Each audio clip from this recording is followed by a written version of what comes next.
Glitch the guarantee. E&E. With your boy shit. Glitch, nigga. Shit, I'm about to flood the streets like when the levees break.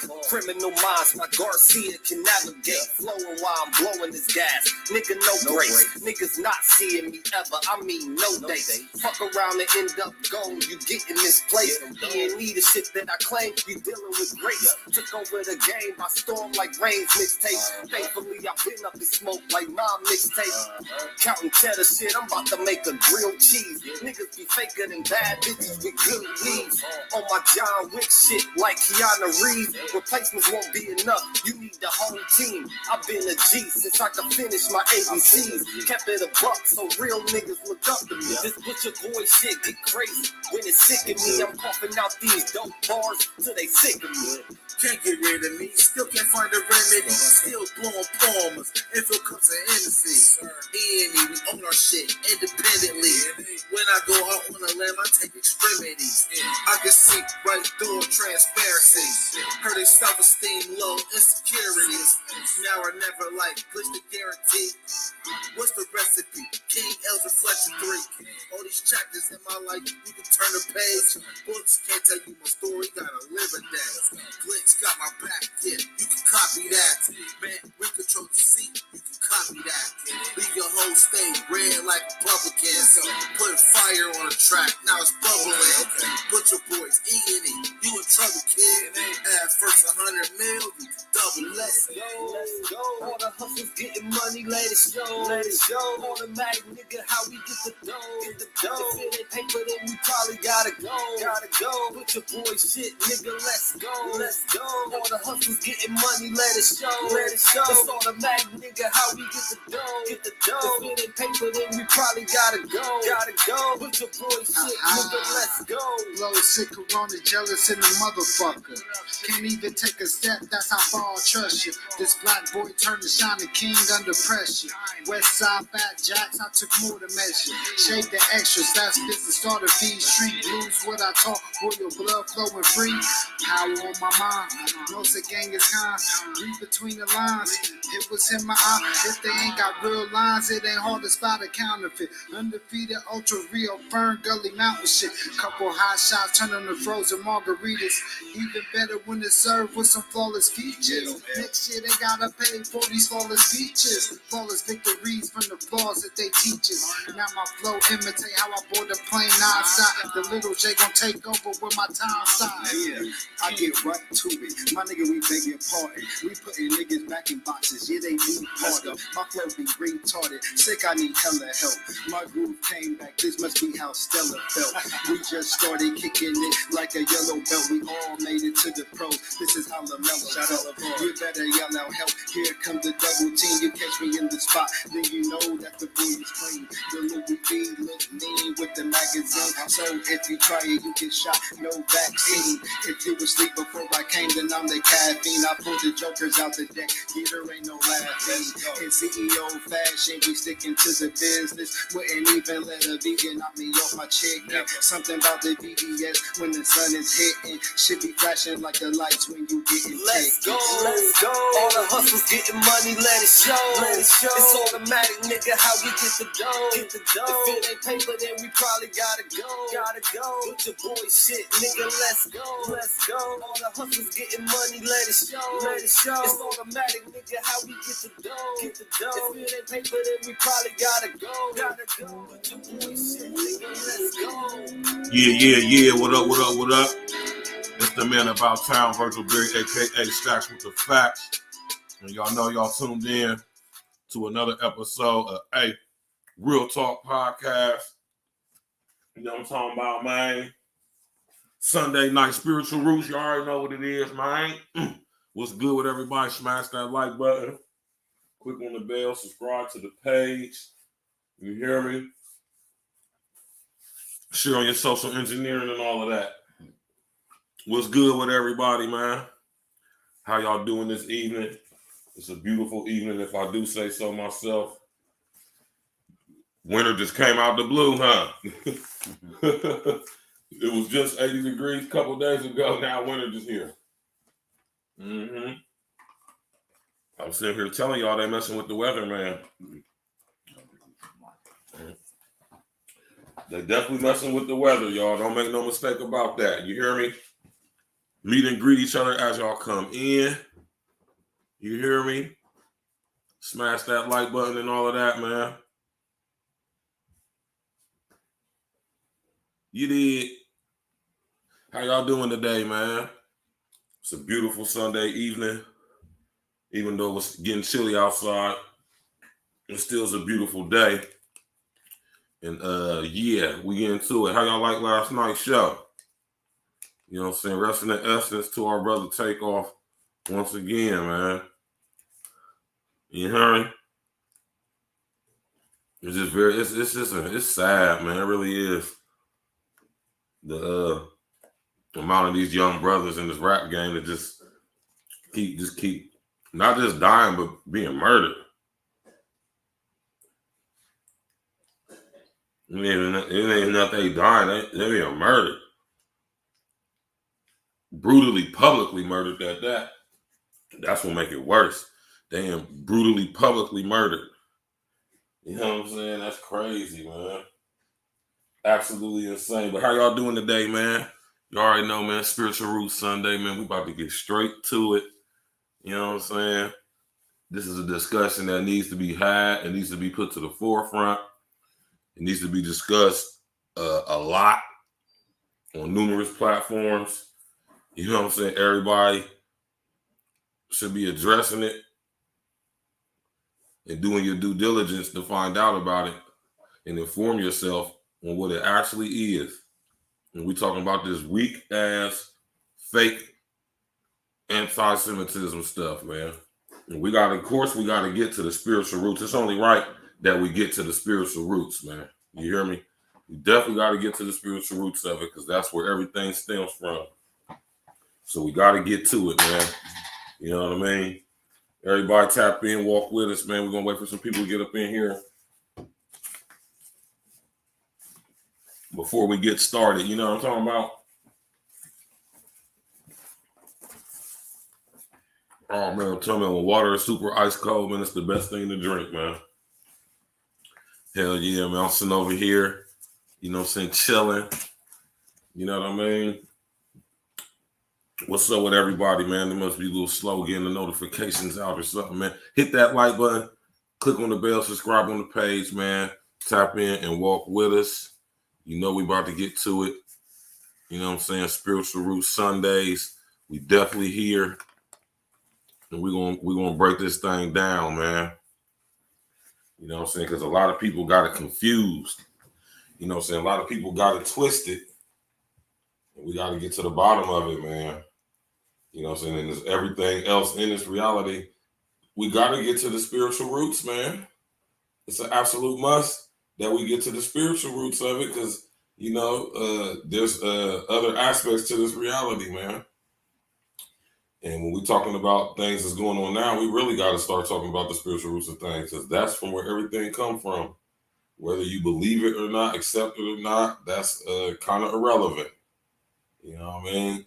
And on another level, if you don't believe it, the people that run this reality definitely do. That's a fact. You know what I'm saying? So tap in and walk with us. Me and my pops is definitely about to get straight to it. You know what I'm saying? And you know what I'm saying, just to let y'all know, you did.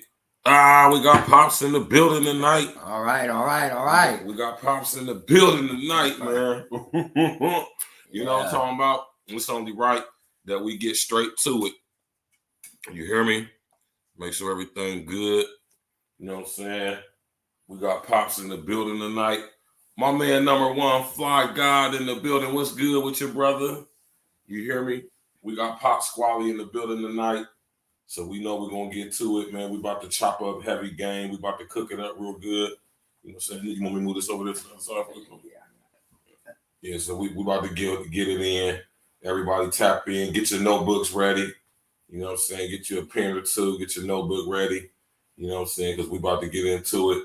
You know what I mean? We about to get straight into it and break this thing down. You know what I'm talking about? Break it all the way down to the very last compound. Because, like I said, everything else in this reality has its spiritual roots. And when it comes to this whole anti-Semitism thing, who the Jews are, who the real Jews, the fake Jews, Hebrews, we got to get down to it. And it's a spiritual aspect to the course. And of course, we could go back to the scriptures because, that's the, saying the uniting of the word. I'm talking about the uniting of the verses, man. The bringing together of the word. You hear me? To bring a culmination of what God's plan is. You hear what I'm saying? So we're going to break it down for y'all. And we tapping in, man. You know what I'm saying? He said twins, glasses and all. Yeah. we look like twins. Yeah. You feel me? Father and son collabo, man. It's a beautiful thing. I just want to let y'all know something, man. This thing with me and my pops every Sunday, man, I want y'all to know that this is just as much revelation and teaching and healing for us as it is for y'all out there that tap in with us. Please believe that, man. You know what I'm saying?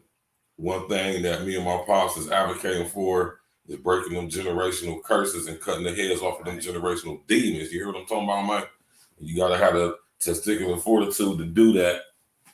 And since we is embarking on our journey to do that, we're going to tap y'all in with us, bring y'all in with us and help y'all as well, too. Because, you know what I'm saying, by helping y'all, we helping ourselves and vice versa. You know what I'm talking about? So hit that like button, click on the bell, subscribe to the page, share your social engineering, man. We're about to get to it. You know what I'm saying? Because I know this thing going on with Kyrie and this thing going on with LeBron. I said LeBron. Going on with Kanye. You know what I mean?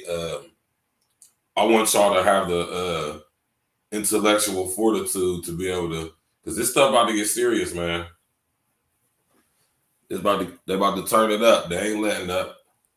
And I want y'all to be intellectually fortified, meaning I want y'all to have the ability to box cleverly and the information and the knowledge to challenge this stuff, because it's BS.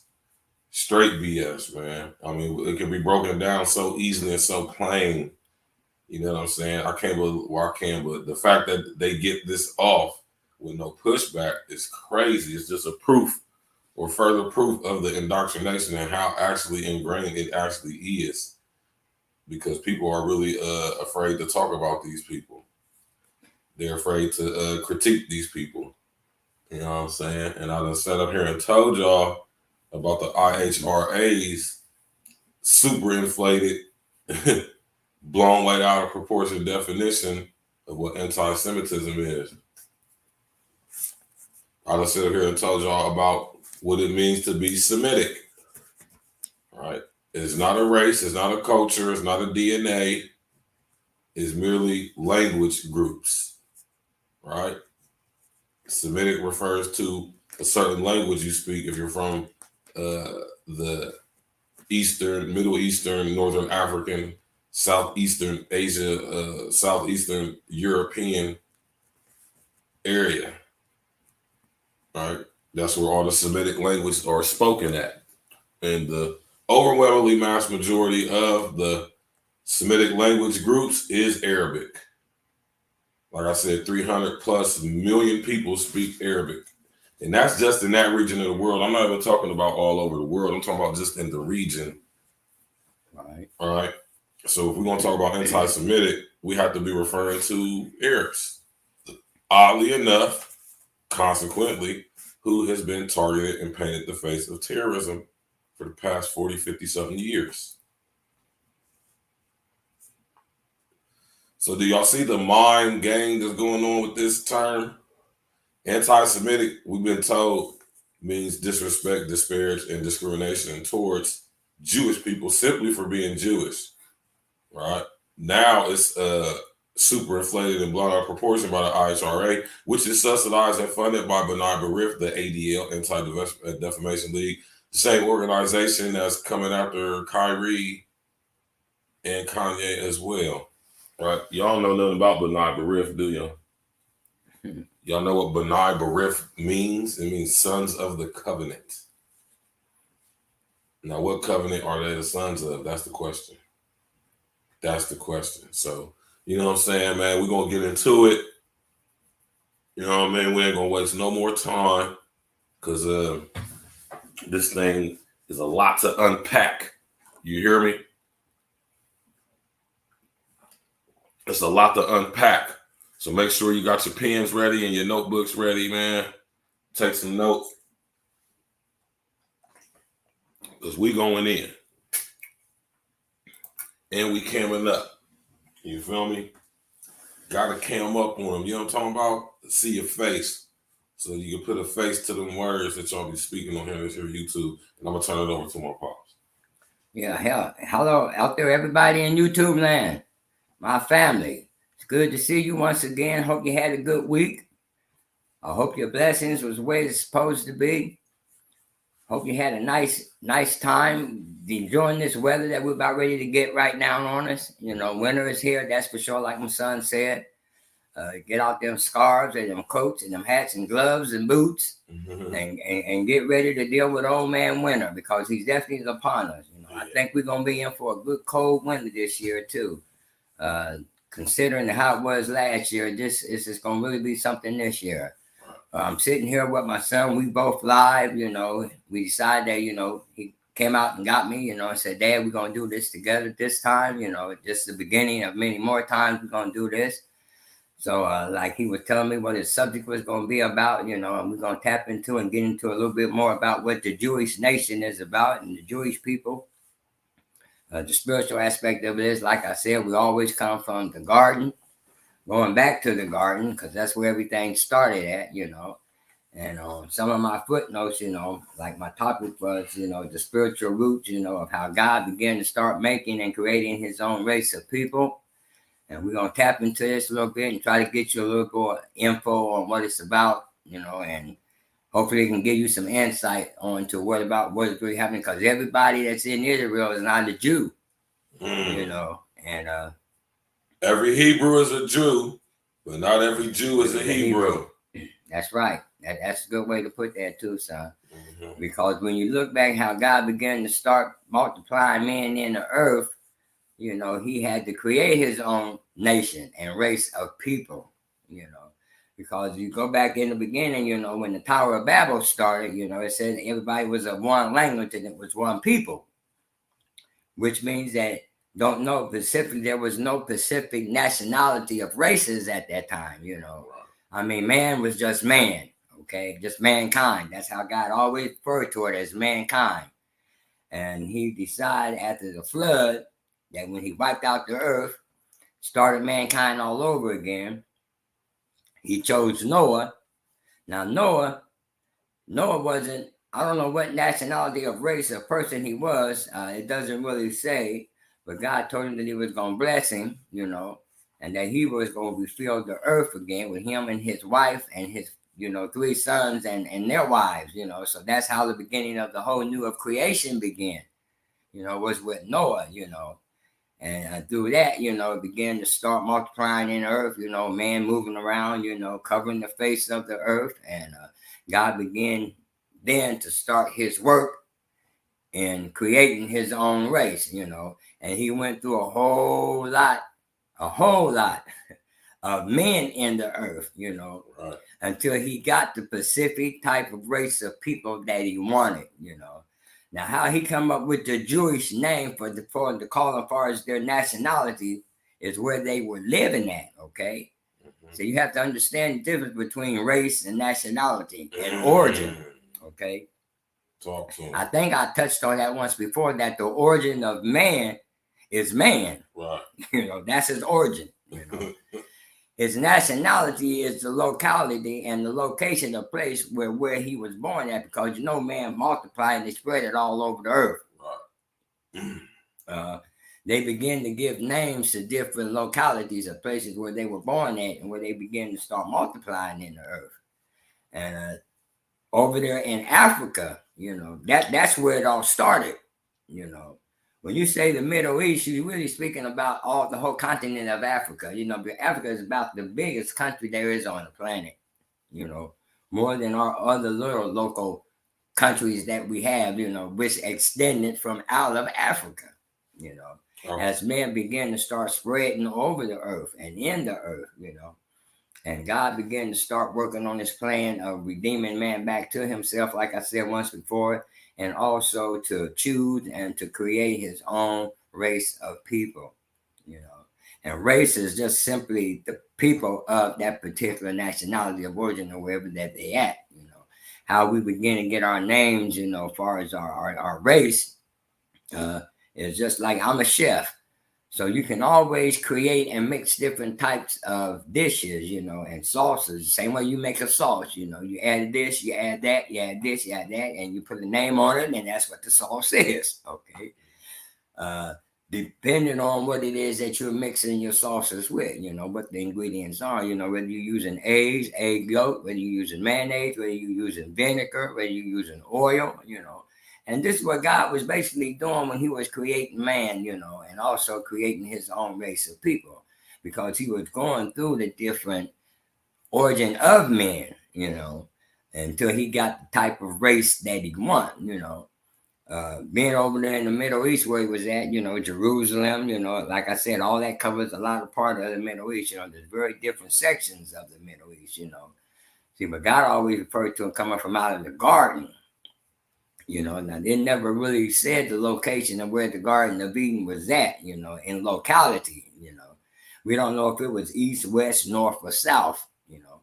We don't know if it was in Africa or if it was in another country. You know, all we know is that that's where the Garden of Eden started out with. But as man began to start spreading out over the earth geographically, you know, then man began to start giving names to different places where he was at, you know. God named a few names of the places that where man started out at, you know, within the locality of where he was located at, you know. And after the expansion of the garden, you know, then man began to start making his own course, you know, in places where he began to travel and multiplying in the earth. So what we're going to try to touch on a little bit tonight and give you a little bit of insight on how the races began to come about being, you know, and like I said, because it was basically like out of a big old huge bowl, you know, and God just began picking different types of men, you know, in the earth, you know, and interacting them with one another, you know, until he decided to come up with the type of race of people that he wanted for himself, you know. He was also setting this up too so that he can bring his son into the earth, you know, atmosphere, you know, legally. Notice I always say, and my son always say legally, because if you're a spirit from coming out of the spirit realm, you definitely have to have a body to be here in the earth legally.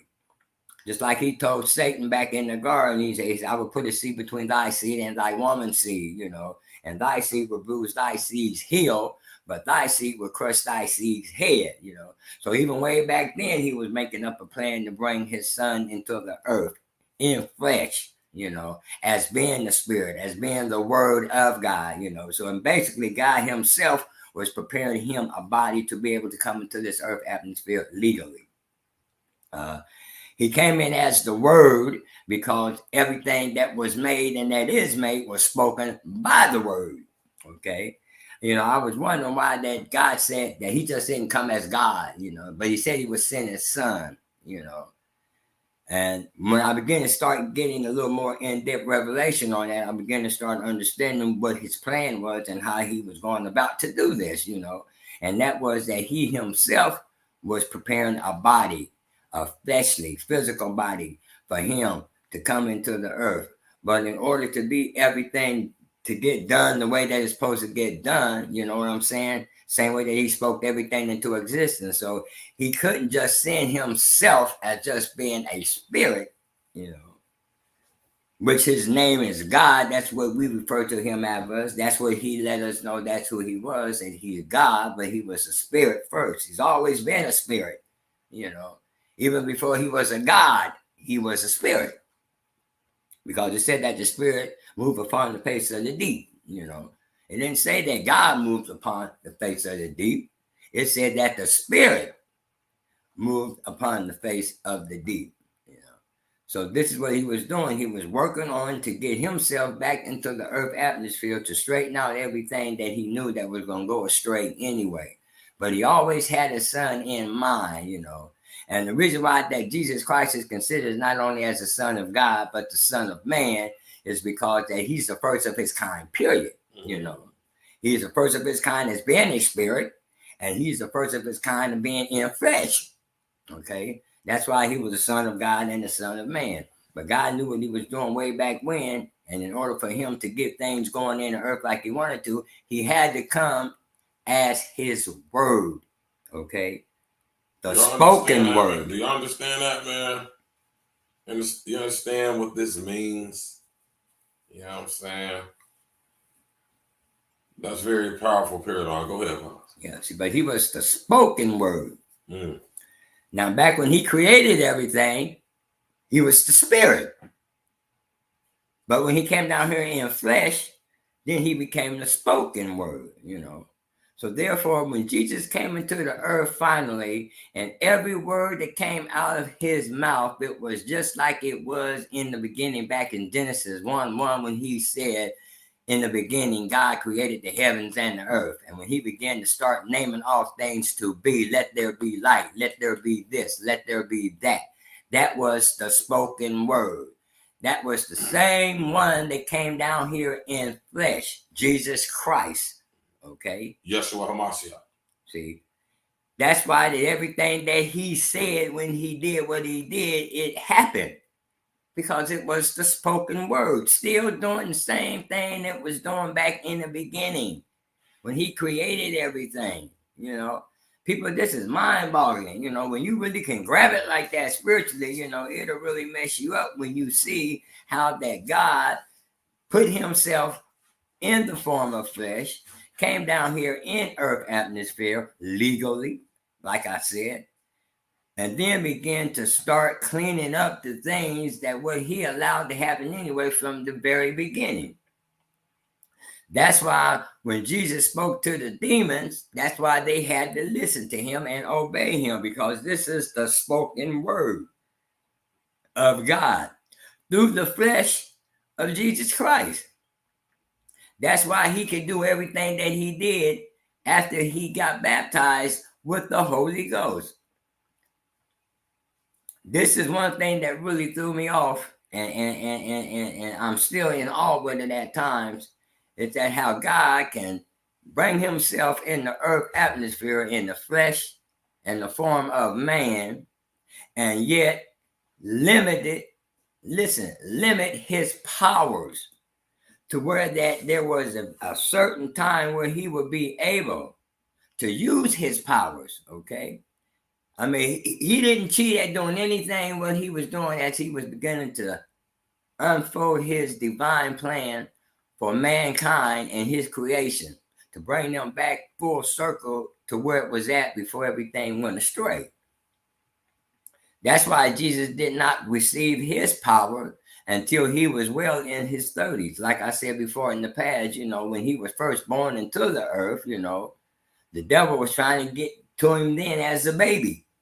And found out that they couldn't, you know, because God was hiding him and protecting him from that in the flesh aspect of who Jesus Christ was, you know. He was just like we were when we babies, you know. He had to be fed, he had to be changed, you know, he had to be taught, you know, by his earthly parents, you know, Mary and Joseph, you know. He had everything going for him in the flesh as being a human being, just like we have when we are born into the earth, you know. God didn't cheat. He didn't cut no corners. You know what I'm saying? He didn't do more for himself as being the Son of God coming in the flesh, you know, into this earth atmosphere legally, you know. He went through everything that we went through, you know. That's why he said that he has been touched with everything, whatever that we experience in our lives today in this earth as being human beings. He also experienced that back in his day when he was born, you know. God didn't spare him of none of those things, you know. That's why he was 100% man, like he was 100% God, you know. And people think because he was Jesus Christ, like he had it made. No, he didn't have it made, you know. God is a just God, all right? God is a fair God. God is a true God. You know, he's not going to put things through man that man goes through and not allow for his own self as being in the form of a son in flesh, not go through, you know. That's why I say he has been touched with all the infirmities of what we have been touched with, you know. The only thing different between him and I, or we and him, far as the things that he experienced in his flesh and the things we experience in our flesh, that he could not be tempted with sin. That was the only thing that he had the victory over, because he was still God in flesh. Right. Okay. Yeshua didn't have any triggers. You know what I'm saying? But he was tempted. Right. That's what the whole thing was about, him going into the wilderness for 40 days and 40 nights. You know, that God wanted to let Satan know that I'm not pulling no punches here. He's going to be just as much as the people that you got up under your power and control now, mankind. You're going to have that same privilege to try to do him the same way. Right. Okay. And he wasn't operating out of none of his spiritual, nothing about him spiritual that he used it. You know what I'm saying? Because you got to remember now, he was also filled with the Holy Spirit when he went into the wilderness. You know what I'm saying? He was already baptized and filled with the Holy Ghost. Then that was God 100% of himself fully in the body of Jesus. All right? The Father, the Son, and the Holy Ghost. That means Holy Spirit. Yeah, that means God, he took a little vacation from his kingdom, because the whole total Trinity of him, the Father, the Son, and the Holy Ghost, was there in earth at that time. Now, he couldn't be in the spiritual realm up there in his kingdom and be down here on the earth too. So the whole fullness of him, when Jesus received the Holy Spirit, was in him, and he was just totally on the earth. Another footnote: God has been in this earth and visited this earth many, many times that people would never even know that he did. Right. You know, it goes all the way back even before the flood, you know. Even in the garden, that's where it all started, because he said when he made and created man out of the dirt of the earth, that he breathed into himself and man became a living soul. That was the first time that God made it to where he had legal rights to be in the earth from day one. And from that point on, he have always made it to where that he would be in the earth legally. Now, not getting too far off the subject, but to get back into we're talking about how he formed and created his own race and his own nation of people, the Jewish people. You gotta lay foundation, man. Okay. Gotta lay that foundation down, man. Tap that like button, y'all. Click on the bell, subscribe to the page, share your social engineering, man. Let's go. When you started out with Noah after the flood, I'm gonna cut the camera off here for a second. Go ahead. when you started after the flood and remultiplying the earth with man, then he said, now I have to have, especially when the fall came with Noah, with what happened with him and his son Ham. Okay, see, we talked about that. See, you can never ever get away and exclude Satan from anything that has to do with God, because see, it all started back there with him in the garden, you know, and the fact that he was cast out of heaven and was thrown down into the earth. That means that Satan is going to be here and always have been here and always will be here. Okay. Just like God will always be in the earth legally. He did that through his son, Jesus Christ. Okay. So now he's using Noah. And when the act came down with Noah and his son Ham, you know, then that just opened up that door again. Basically, you can say it revived evil again. It revived Satan again to be able to use mankind and to move in the earth and to cause his chaotic destruction of mankind, still fighting against God. You know, he had a battle with Michael and his angels in the spirit realm and in the kingdom of heaven before he was tossed out. And he's been having a battle with God ever since. The fighting and the battle has never stopped, you know. It's just moving forward, you know, until God bring everything back to full circle. So when this happened with Noah and Ham, you know, Then God said, all right, now I got to find me some more people. Now, Noah was the only one that was faithful to God because God chose him out of all the other rest of mankind before he destroyed it with the flood, that he said that I would use him to continue my plan in the earth with man, And it just kept multiplying and multiplying and moving on and moving forward and moving on until he began to start forming and shaping and creating his own race of people, that it will continue to be able to have good in the earth, God would never ever again let evil totally dominate and run the world ever again, He can't stop it because Satan still has his seed in the earth too, Then you have those that he chooses to do good or to do bad because we all have that reptilian nature in us, Uncle Diggity, what's good with you, bro? So it's up to us to decide which one we want to use, the good part of us that is in us or the evil part of us that is in us. And God knew that. So he said he wanted a race of people that would totally be faithful to him and that where the devil could not influence them in any kind of way, And I guess for whatever reason, he just chooses because God is who God is, that he decided to call them Jews.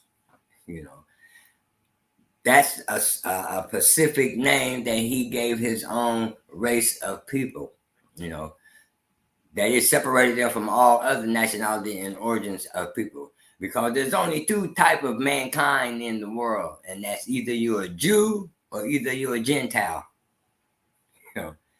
You're either one or the other. Until you become and be a part of the family of God, when you are saved and born again and filled with the Spirit, then you become a child of God, from Jewish inheritance, though. See, not because you were necessarily born a Jew, but it's because through the heritage, and the line and the linkage that you come through, And this is what he did when he told Abraham that he would make him fathers of many nations, That means many people, So God went through a whole lot of mankind and humans until he got the right type of race and the nationality of people that he wanted to be of his own, to where that the devil necessarily couldn't influence him, And then I began that as that began to go on, that's when you begin to start getting the different mixtures of people, the same way that we have mixtures of races right now, black and white races mixed together, And that's what happened. That's revelation, son. Right. That's what happened over the dispensation of times with mankind, to where that now that you have so many different types of Jews, okay? That's why there's the Orthodox Jews, and then there's the Jews, okay? Now, the Orthodox Jews, they come from the background of when Moses got the 10 Commandments, and they kept the law of Moses, okay? Those was real strict Jews, that didn't believe in bending the law of Moses, or going outside the law of Moses, So Orthodox, they call themselves because they kept all of the whole total law of Moses, which what God gave Moses on the mountain with the 10 Commandments. So as time began to move on, and man began to multiply in the earth, especially after Jesus came on the scene, even he had to deal with them. He had to deal with the Pharisees and the scribes and the Sadducees, the Sadducees, rather, and the Sanhedrin Council. And the Sanhedrins, and they all had Jewish.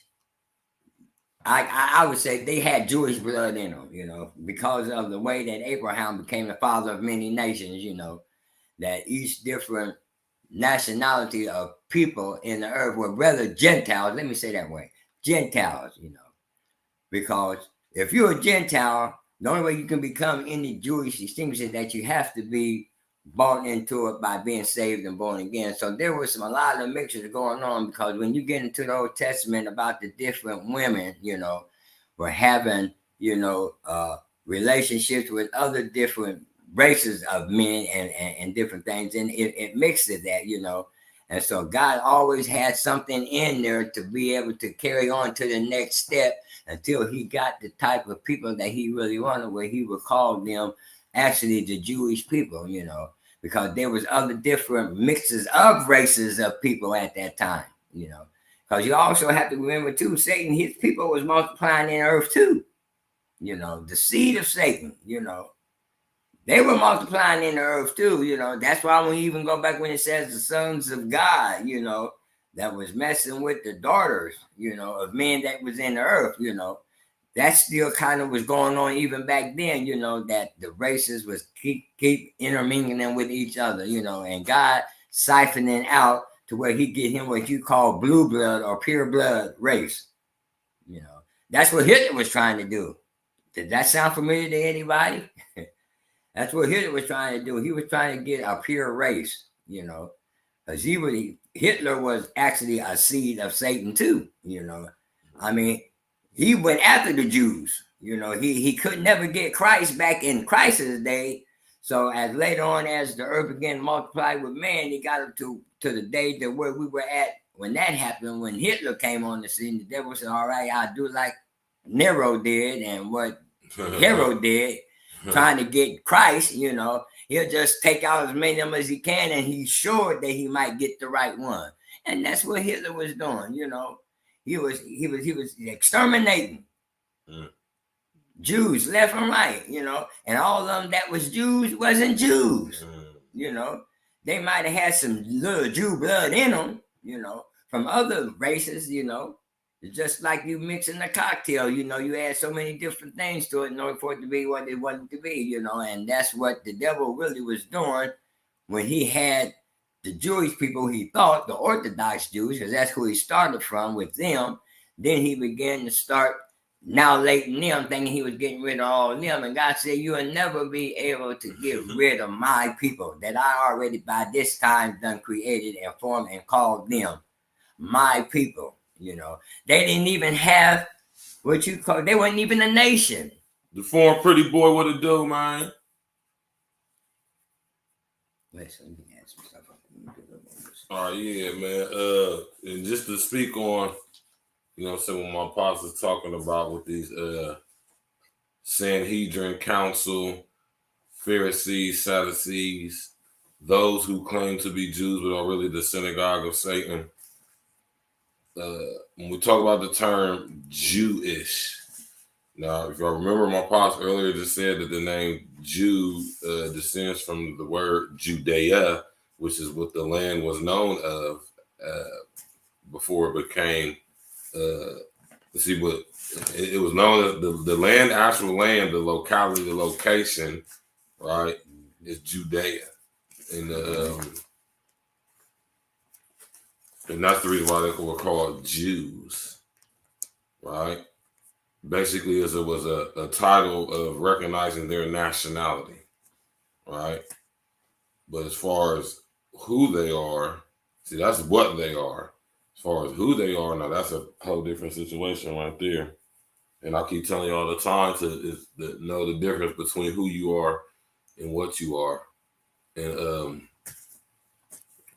when it comes to these people who we call the fake Jews, they are the Khazarians, the Mongols, you know, who basically hijacked the Jewish religion, right?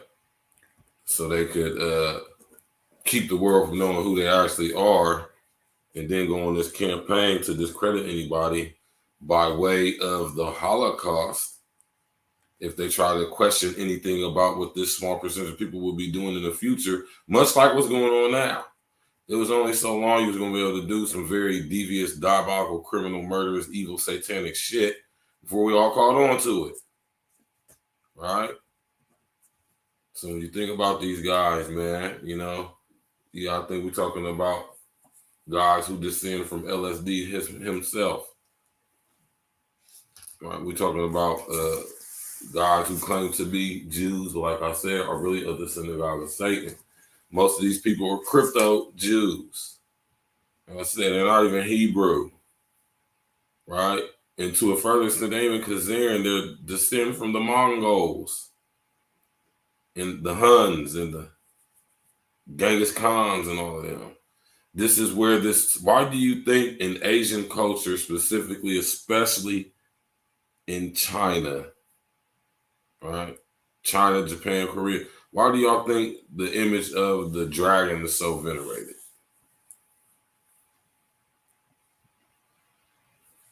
Yeah. You know what I'm talking about? So when we're talking about this whole anti-Semitism thing, y'all, man, like I said, it's a misnomer for one, as far as Jewish people go, Jewish, something like a Jew. You know what I'm saying? And don't get me wrong, this is no disrespect to the Jewish people around the world. Like I said, Jewish people are beautiful people. I love them to death. They will give you can go to any synagogue in Columbus, Ohio. And if you actually need help, they will help you off the street and everything. Give you something to eat, give you some clean clothes. Oh man, listen here, that's crazy, man. Go ahead, Pops.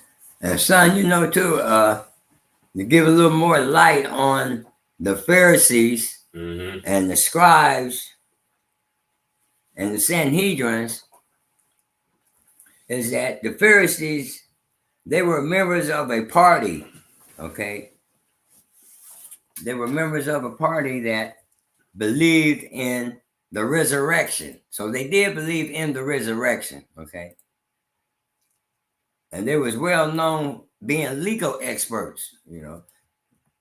That's why, you know, a whole lot of Jews, especially their main thing is being into law, okay? Because that's what they were. Really, even back then, they were lawyers, you know. They had businesses, you know. They also was members of a Jewish religious party in Palestine, okay? And they also believe in the unwritten Torah, you know. And they had their Jewish, what they call theological thoughts. And Jesus, he fought against these. They gave Jesus hell when he was on earth, you know. He called them hypocrites, you know, because they somehow, they was from Jewish descent, okay, that they somehow took on and had the responsibility of the law of Moses. And what they were doing was that they took that and they fed off of it, okay? And they used it for their benefits, you know. They walked around trying to tell people how to keep the law of Moses, you know. Jesus said they were like a coffin, you know, or a graveyard, you know, that they were full of dead man bones. They dressed it lavishly. They lived it lavishly. They looked down on the publicans. They looked down on the poor people, you know, and they tried to get them to keep the law, you know, and knowing that could no one keep the law, you know. That's why Jesus had to come on the scene. But they were the ones that were responsible for the law of Moses, you know, and they were always walking around here with their robes on, you know, and eating lavishly and living lavishly, you know, and not having the heart of man supposed to have in his fellow man, that when the publicans and when the local people, you know, when they would break the law, you know, they would be hard on them, you know, trying to tell them that they're not keeping the law and they're not doing that, but themselves was not keeping the law, you know. They had an outer appearance of being godly and holy men, you know, but inside they weren't, you know. They was wicked, they was evil, you know. Even somehow Satan even was able to, you know, weasel into them, you know, to influence them, you know, just to keep his work going in the earth, you know, which we know what the devil does anyway, you know, is to kill, steal, and destroy, you know.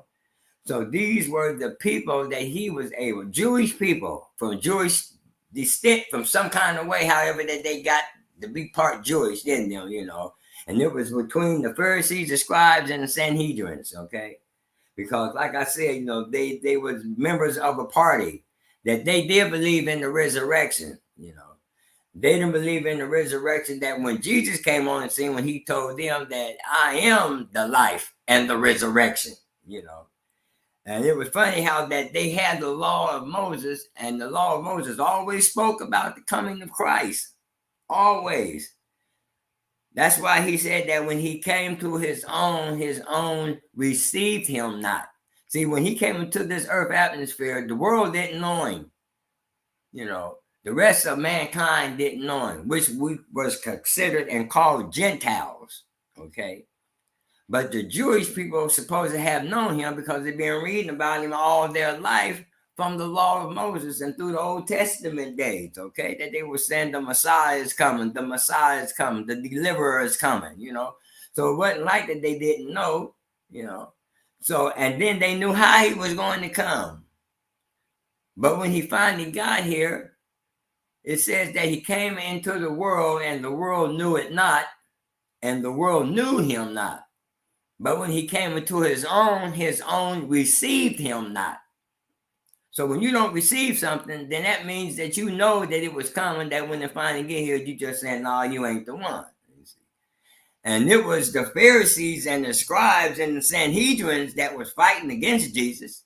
It wasn't the poor people. It wasn't the lost. It wasn't the handicapped. You know, it was these three groups of members of people that I just mentioned, and they're supposed to be Jewish people too, and they had the law with them, you know. And when Jesus came to them, Jesus always had to fight against them, or rather his opposition was against them, because they were already, even the same ones that when he had to clean out the temple, okay, and change and turn over the tables and everything, you know. Then you had the Romans working with the Sanhedrins and working with the Pharisees and working with the scribes, you know, that they was in cahoots with that. They even allowed for them to have their own little military, Jewish people, you know, to help handle their own people. You know, the Romans felt like that we shouldn't be responsible for always handling your people with their problems, you know. So that's when they came up with the group of the Pharisees and the scribes. That was right up their alley, because they crooks anyway, you know. So that's what they did, you know, in other words, because the Romans really didn't try to have too much to do with the Jewish people. You know, they didn't care nothing about their beliefs and their culture. You know, they didn't even care nothing about their God they believed in, you know. All they wanted to do was just keep peace and not be causing a whole bunch of chaos and trouble and stuff, you know, over where they was at. Because you have to remember too, now the Roman Empire was moving all over the earth, you know. Egypt was the first power structure of a country that took over most of the world at that time. It was the Egyptians. Remember Pharaoh? All right. Now, after Pharaoh came and left, then that's when the Roman Empire moved in, took position and power, you know. They wasn't in Rome. They was right over there in Jerusalem, in Palestine, in Judah, in Bethlehem. Those regions of the Middle East over there at that time, you know. So they just took over that land. The Roman Empire did, you know, just like Julius Caesar did, just like Alexander the Great, you know. You had certain men that just went out conquering land and locality of earth, basically, you know, as man move and multiply over earth, because that's what it was all about. Who can have the most power? And when you got land, you got power. That's what it's always been about on this earth. That's one of the things that what man has been doing for ever since you can begin to remember, was to try to get as much as land as he could, because the more land that you have, then the more part of the earth that you begin to possess and have power over and have power with. So this is what the Roman Empire had did at this time. And this is before the Roman Empire became the Roman Catholic Church. You know, but that's another story. But moving right along, the Roman Empire then had moved to where that they took over Bethlehem. They took over Jerusalem, okay? They took over Palestine, you know. And they had the Pharisees and the scribes and the Sanhedrins to keep the people under control, you know. We don't want to have to deal with you people, you know. We're going to have you deal with your people.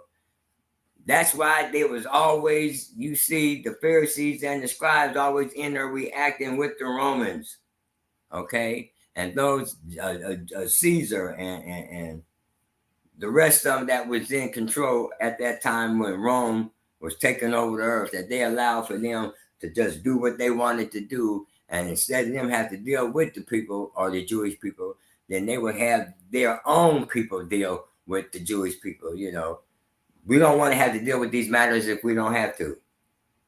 So that's when the Pharisees saw that they could get paid from both sides. You know, they keep the Jewish people up under their control, so the Romans wouldn't have to deal with them. Okay. Then they would also deal and misuse the people. You know, the publicans and the poor. You know, and those that was without. You know, and didn't have and whatnot. You know, and like I said, they're living lavishly. You know, in the land. You know, and not giving anything and helping their own fellow people, but yet they try to keep them to keep the law of Moses, but they were breaking the law of Moses every day, you know, and they were getting away with that until Jesus came on the scene, you know, and when he came on the scene, then that's when he began to start calling them out and letting them know, you know, because he told them a lot of times, you do the work of your father, the devil, you know. And he was talking to the Pharisees, and he was talking to the scribes, because they thought that he wasn't who he was, you know. They would follow him everywhere he would go, because when he came down here to preach and to bring the kingdom of God back to man, then they saw, well, okay, he's messing up. He like they said, when it was said on Malcolm X, now, get your hand out my pocket, you know. And so that's basically what he was doing, you know. He was beginning to start calling them Pharisees and them Sadducees and them Sanhedrin people out about what they were doing. You know, you're not about my father's business. You know, you hold the law of Moses, and yet you put all this on these people to live, but yet you yourselves don't live it. So as he began to call them out like that, they were beginning to start trying to find a way to get rid of him, you know, because he was exposing them for what and who they really were, you know.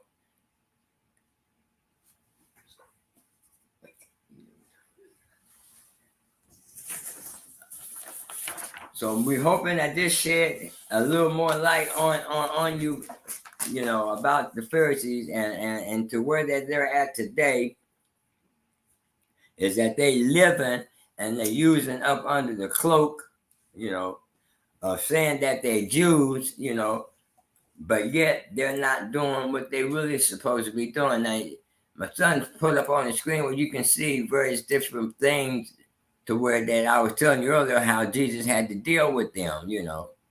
And these were he wasn't dealing with the poor people. He wasn't dealing with the ones that was less fortunate, you know, and the cripple and the blind, you know. Them weren't the ones that he was coming up against. The ones he was coming up against was the Pharisees and the scribes, you know, and the Sanhedrin tribe, you know.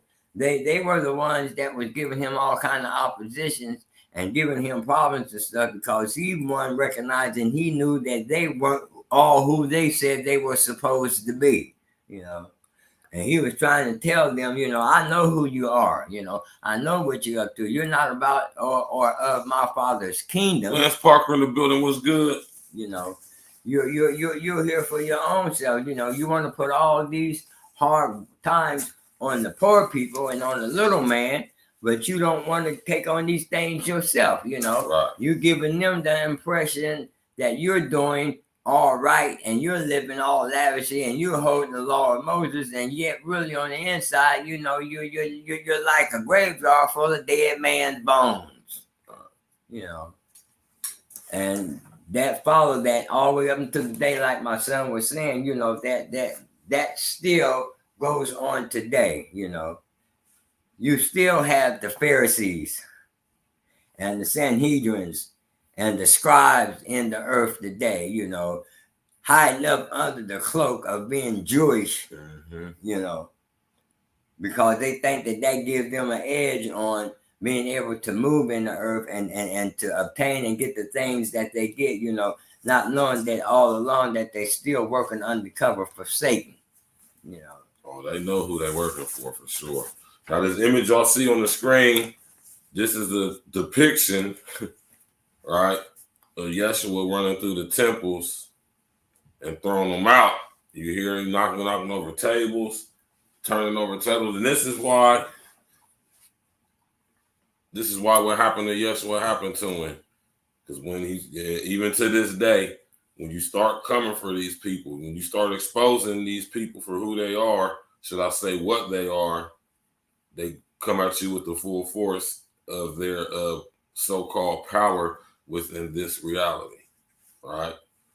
But Yeshua was beyond this reality. You hear me? You know what I'm saying? And like my pop said, this was the physical. You understand what I'm saying? This is the flesh form of the Most High in the person of Yeshua. You hear me? You know what I'm saying? Yeah, it's a paradigm that y'all have to understand, and we can sit up here and explain it as much as we could, but you know, it's something that you have to get for yourself. You know what I'm saying? Like, it's just kind of like in the Matrix when Neo, when Morpheus told Neo, you know what I'm saying, nobody can be, you know what I'm saying, shown to tell what the Matrix is. You have to see it for yourself. You know what I'm saying? And the reason why I got this image on the screen is because those people who he was running through the temple, throwing their money over, knocking their money tables over, changing, money laundering, counterfeiting tables, right? Y'all see that picture? They're the same people, man. They're the same people from the Sanhedrin Council. They say the Sadducees, the Pharisees. And them the very ones that was giving him so much trouble. You know, like I said, it wasn't the regular local people. It was them, because he was coming down there. Not only was he giving them a whole new, different outlook on what really was going on, but he was messing up their little program, their little hustles. You know, he was letting them know, you know, what y'all doing is not right. You know, y'all playing on the poor people and on the little people, you know, and you're not telling them the truth. And then you perpetrators, you know. You're using the law of Moses in order for you to benefit from and to deceive and to mistreat the little people, you know, and the poor people. Right. And the more he began to start exposing them, the more they began to start coming up with a plan to get rid of him. Because he was stepping on their toes and he was messing up. He had his hands in their pocket. Right. From where they were seeing it, you know. And plus they was also being in contact with the Roman Empire, you know, that it was messing Jesus up and doing what he wanted to do, you know, because I think the main thing what was going on was that they was trying to stop him from doing what he was sent down here to do. Right. You know, because he was beginning to start drawing multitudes of people to him. Because, see, Jesus said that once you know the truth will set you free. Right. And who could set you free more than with the truth, than the truth itself? Okay? And they knew who he was. I really truly believe in my heart that the Pharisees and the scribes and the Sanhedrins, they knew who he was, you know. They just didn't like what he was doing and what he was representing, because he was coming with the kingdom. He told them he was coming to bring the kingdom of heaven on earth. And they even used that against him with the Roman Empire. Right. See, because by Jewish law, a Jew cannot kill a Jew. I don't know if many of you knew that, but this is true. That's why they had the Roman Empire to crucify Jesus.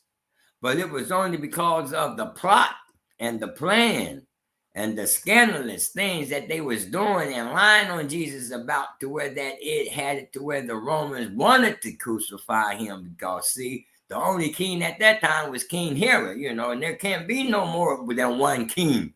And that was the Roman Empire, you know. You know, Julius Caesar was a king. All right. At that time, the Roman Empire had grew and spread it so far in location geographically of land, to where that they basically took over that whole area. Wasn't nothing but the Roman Empire. So when they found out what Jesus was doing, they were putting his hands in their pocket, like I said, and the only way that they could get rid of him was that they had to have the Roman Empire to do it. Because, like I said, a Jew cannot kill another Jew. It's against the law. And for him to be the Son of God and the Son of Man, they knew they had to get rid of him because he was messing them up. And they didn't want him to continue to spread the good news. Because God came down here to save man again, and they didn't want that. So that's why they used the Roman Empire to help get rid of Jesus. And that's why they went against him so. And that's why he even fought them even harder, letting them know, I know what y'all about like y'all know what I'm about. Everything that he did, they were right there watching. They always sent spies to watch everything that what Jesus was doing, Even from the time where he was healing the sick. And even casting out devils. At one time, they said that he was Beelzebub. They called him a devil. How can a devil cast out a devil? Same way that a devil can be against the devil. Because if a devil is divided against himself, how can he stand? So you have to be working together. Jesus even said that two can't agree unless two cannot walk together unless they in agreement. So this is the way that it was with him and them. So they was always looking for evidence to bring against him to help him stop his mission, to stop his ministry, what he came down here to do, So everything that he would do, they would be right there to spy on him, even trying to say about on the Sabbath day that you rest, even when he was telling people, and he was telling them at one time, and he never stopped doing what he was doing when he knew that they was watching him, That didn't stop him from doing what he was supposed to do, And then they would even question him at times, by what right and what authority do you have to do these things that you're doing? They questioning him, They always try to trick him into various different things to find out really who he was and what he was about, and by what right and what authority he had to do these things for. He really messed him up at one time when he told him that he was the Son of God.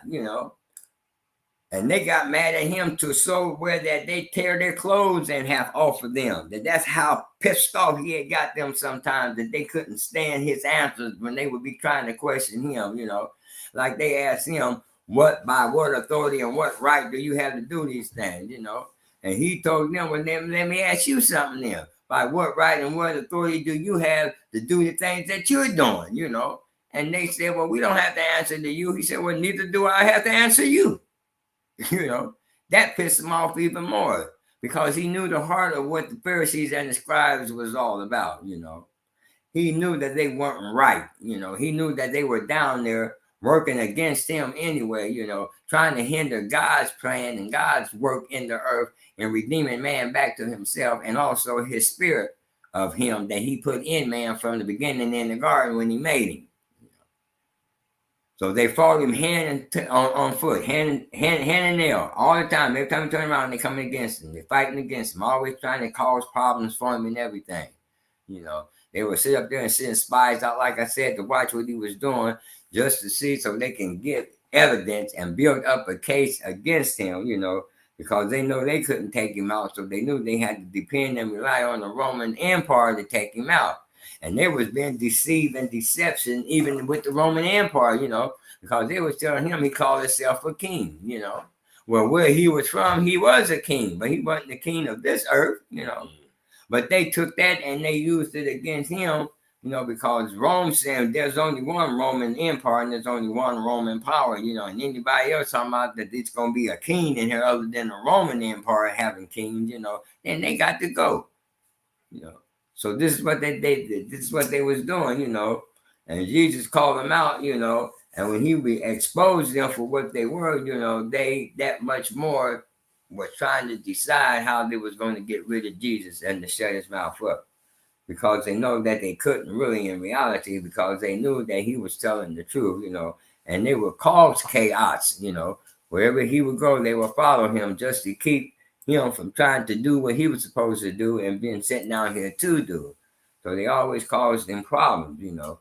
They even had it to where that they would have people come to him, you know, just to find out really what he was about, you know.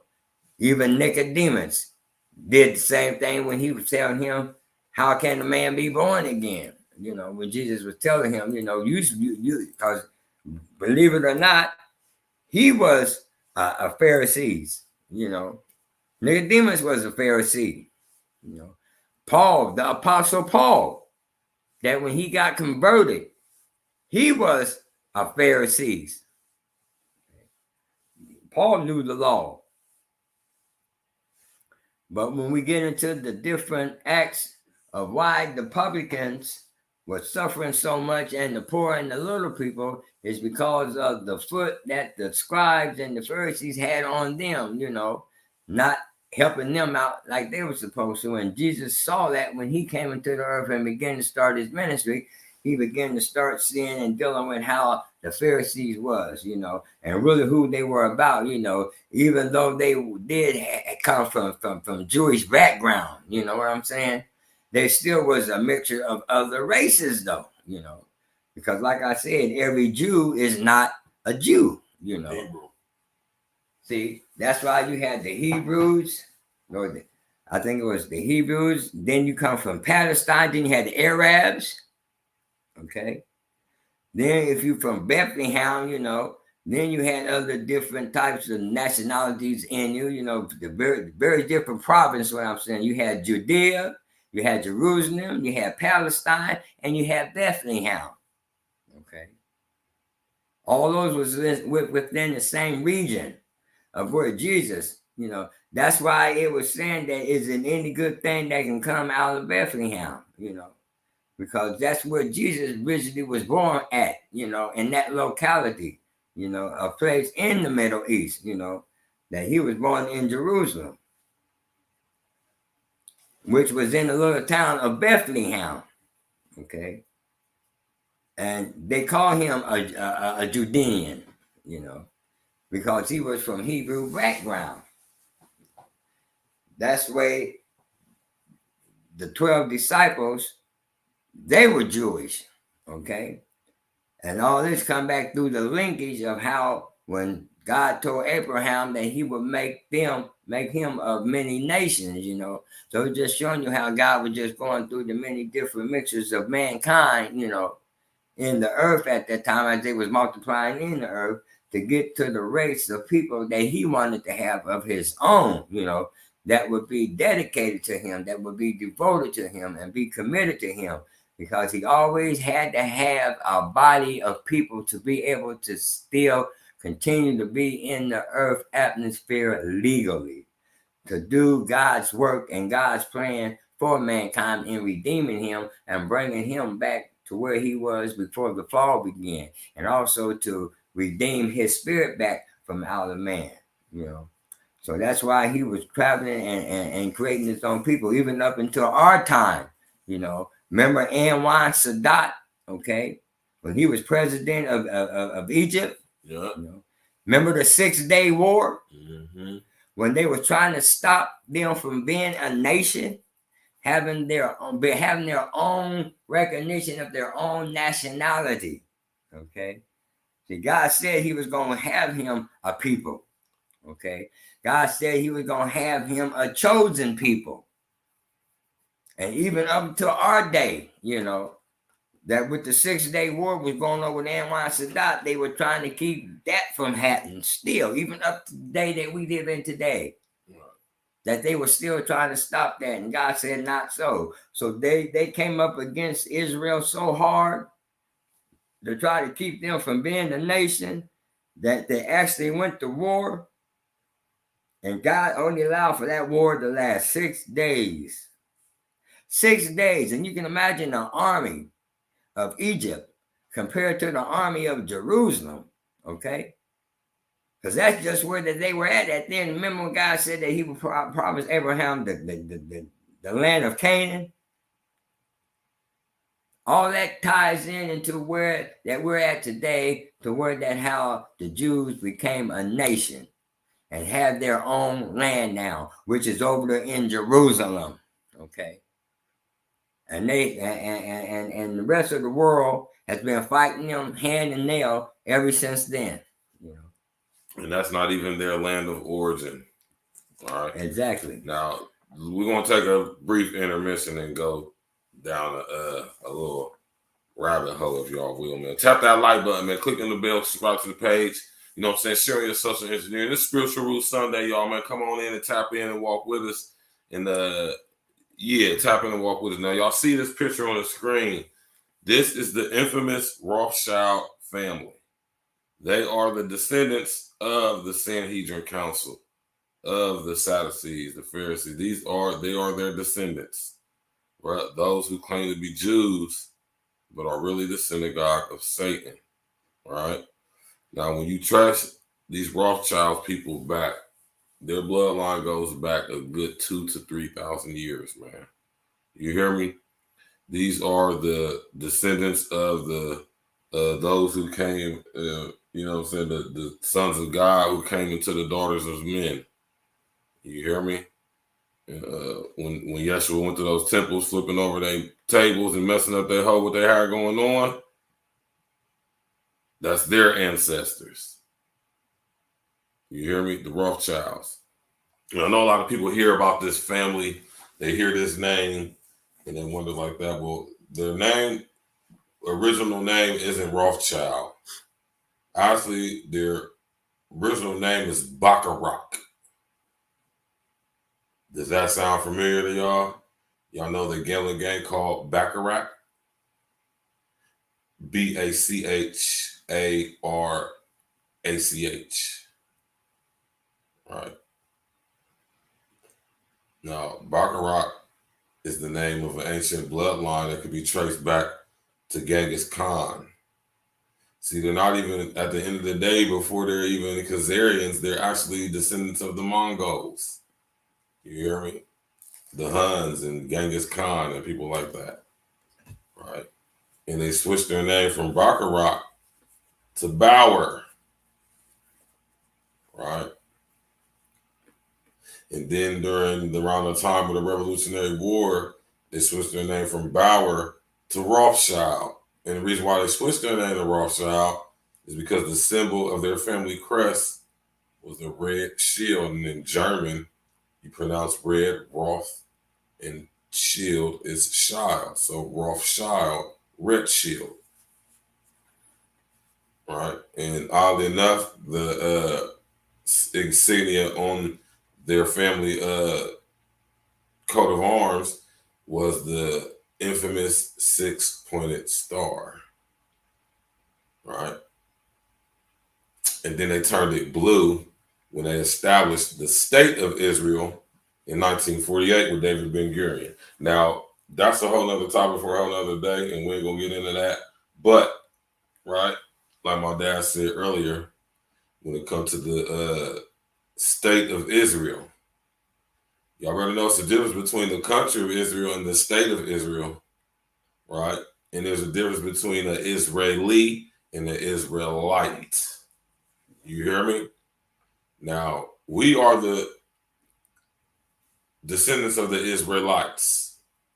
The people over there in Israel right now, which was really Palestine back in biblical times, or Judea, right? Those are the Israelis, the Jewish people, something like Jews, as in they live their lives based off of the old law, which would make them Jewish, right? But to be a Jew or a Hebrew by blood. See, you don't say you're Jewish by faith, but you Hebrew by blood. You hear me? Big difference. Not everybody, like I said, every Hebrew is a Jew, but not every Jew is a Hebrew. And this is the difference. And we over here in America, some of us, most of us, not all of us, but a nice majority of us are the descendants of the Hebrews, the black Hebrews, right? From the original land of what is known today as Palestine and Israel, but back in the day was known as Judea. Hence, the followers of the Jew-ish faith, or if you were from the actual land of origin, being your title of nationality, you would be considered a Jew. Much like if you're from America, you would be considered an American, right? Tap in and walk with us, man. Hit that like button, click on the bell, subscribe to the page. And the Rothschild family is the most publicly known bloodline family that is still alive and kicking to this day. And this family is responsible, at least for the past 1,000 years, for how the reality is now, right? These are the descendants of the people who called themselves Jews, who really weren't even Jews back in the Bible, the so-called Sanhedrin Council, who I just had that picture up there of. They weren't even Jews, man. They weren't Hebrew or Jews. They were Jewish, but in actuality, they were Khazarians, right? And the Khazarians descend from the Mongols. And like I was saying earlier, when you look at these ancient Eastern cultures, the Chinese culture, the Japanese culture, they venerated the dragon, the serpent. And this was a symbol of their serpentine origin and DNA connected to their father, Lucifer, Satan, the devil. You hear me? Tap in and walk with us, man. You hear me? Do your research into the Rothschild. Go ahead and talk to him, Pops. And see, back in the day, God, when he was picking his people to be, there was races of people at the time, because like I said, wherever man would be on the earth, you know, they would get established there, and whatever race that they were of at that time, that's what their culture was, you know. Because so you have to remember that when God told Abraham to get away from his people, you know, and he was telling them that he's getting ready to separate him from his people and from his countrymen, and that he would send him to a place that God would pick out a geographical area where it would be for his people only. Because so you have to remember that now, when men start multiplying and spreading on the earth, there were no particular names of no locations of countries or states or cities at all. You know what I'm saying? It was just barren earth, you know, just earth with nothing but the vegetation and the greenery and the animal of life that God put on the earth from the beginning when he created it all back in the garden. So as man began to multiply on the face of the earth, wherever, and it didn't really start happening until after the Tower of Babel. See, because he said there was one people and it was one language. And they decided so they would never be forgotten or forgotten about as being who they were, as just being man or just being a group of people. They said, let us build us a tower in remembrance of us so we won't be forgotten. That's why I said God, he sits high and watches down low. You know, he sees everything that goes on in this planet and on this planet and with mankind. So at the time when the Tower of Babel was being built, he's sitting up there in his kingdom, watching them doing what they're doing down there on earth. He's seeing what they're doing and he's hearing what they're doing and hearing what they're saying. This is what he says to himself, which is also the Holy Spirit and his word. Let us go down here. Once again, like I said, God always visiting this earth. You know, once again, let us go down here and let us see what is all this that what I'm seeing, what they're doing. So when he comes down here into earth atmosphere, because this is the thing about it. For him to be here legally, to dwell here and to live here legally, he has to have a body. That's why every time he comes here in the form of a man, okay? That's from where when he said way back in the garden, I'm going to put a seed between thy seed, okay? God always had prepared him a way to be able to come in the earth atmosphere even from the beginning. So every time him as a spirit, being who he is, come down here in flesh, he's never not here illegally. Whenever he did and all the times that he did come, even before he came down here in the form of Jesus Christ, he had still always had a body that he could come into to be here in the earth atmosphere.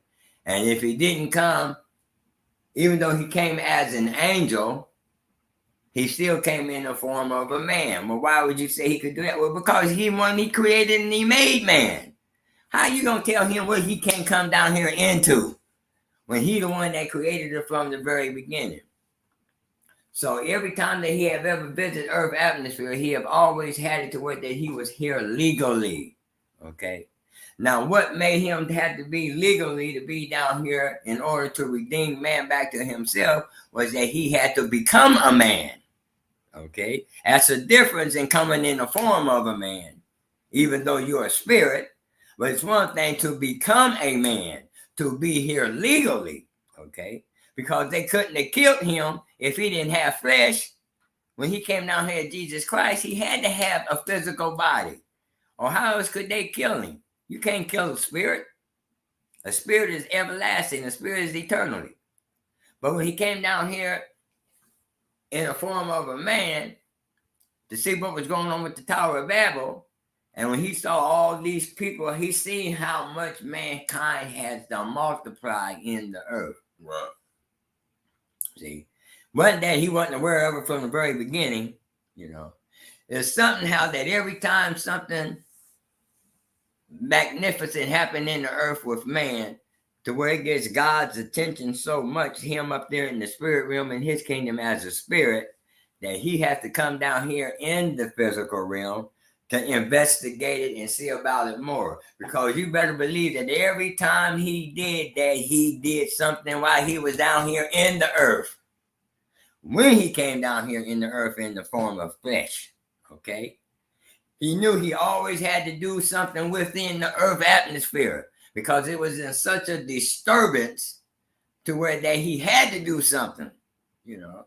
But before he decided to do something, that's why he always said that let me come down here and see for myself.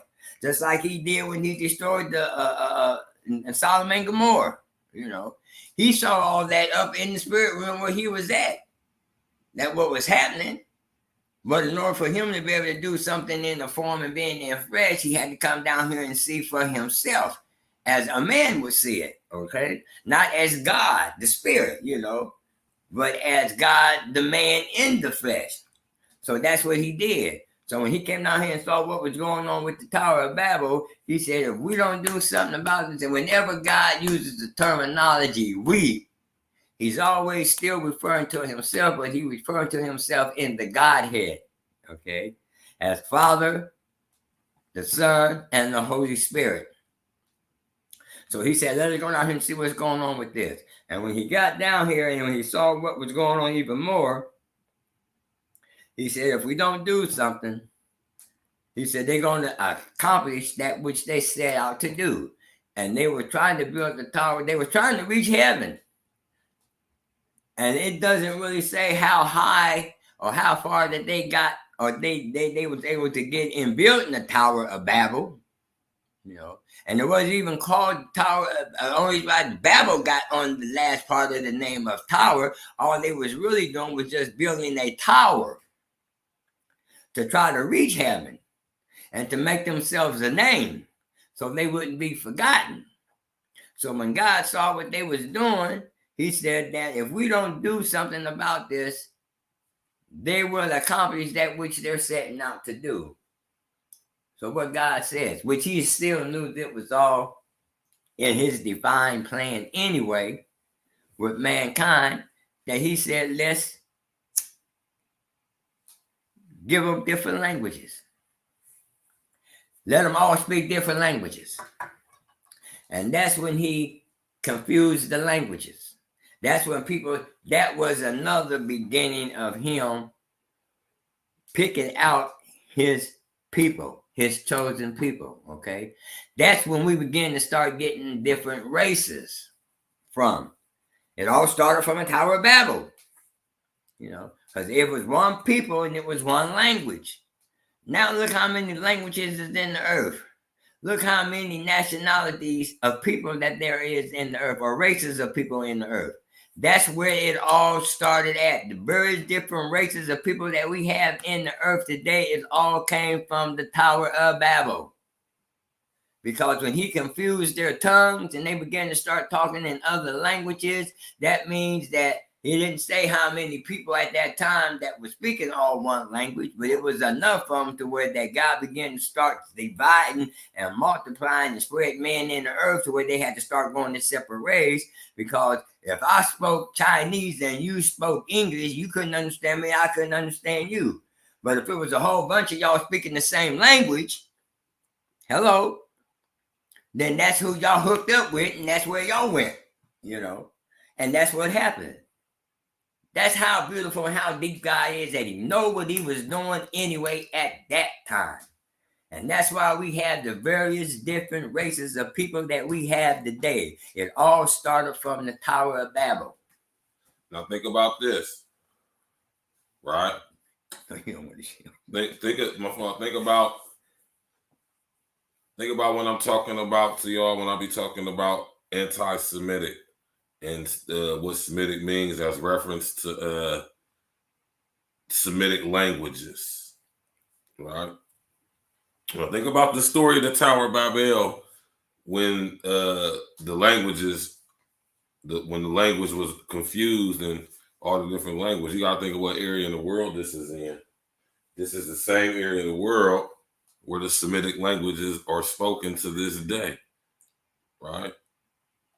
You know what I'm saying? So when we're talking about Semitic languages, well, isn't necessarily referring to a group of people by their DNA, not even their nationality of origin, right? Not by their culture, right? Not by their DNA, right? But by what language they speak. Exactly.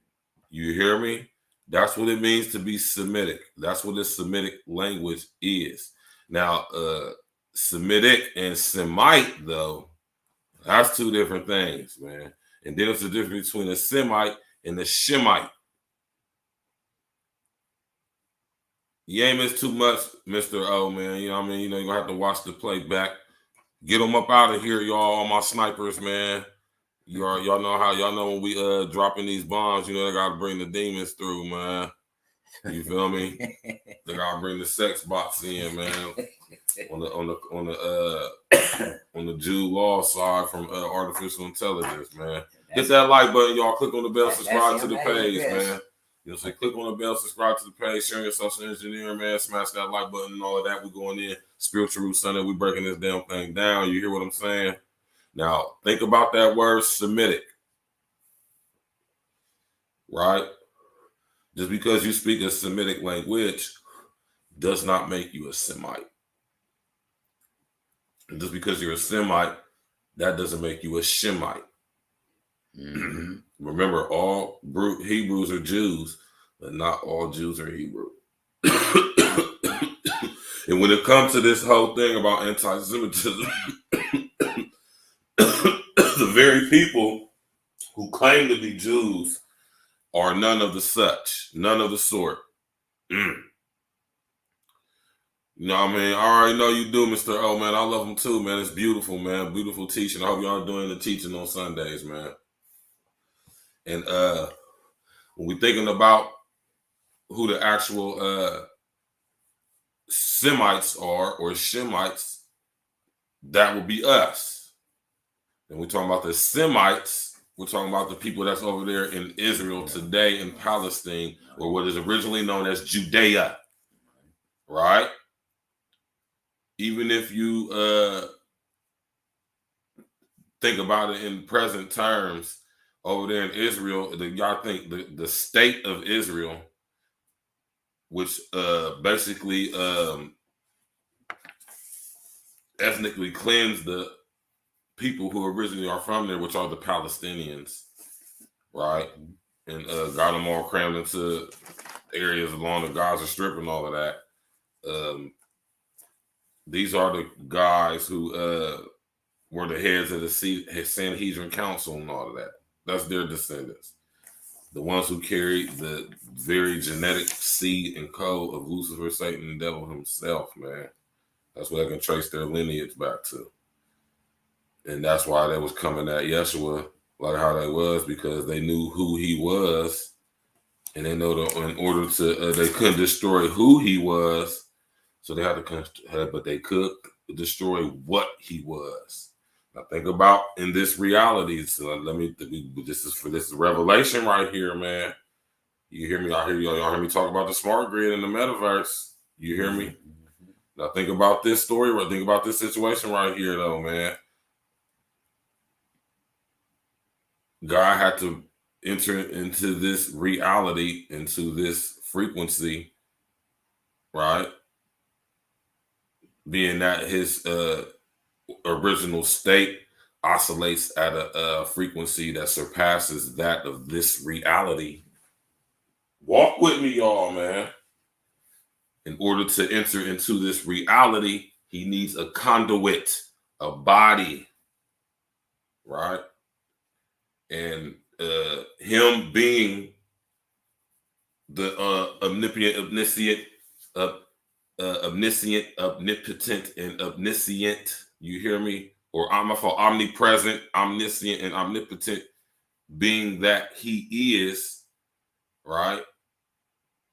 In order to come into this reality, he needed a conduit, but being the all omnipotent, omnipresent, omniscient entity that he is, he couldn't just come through anybody.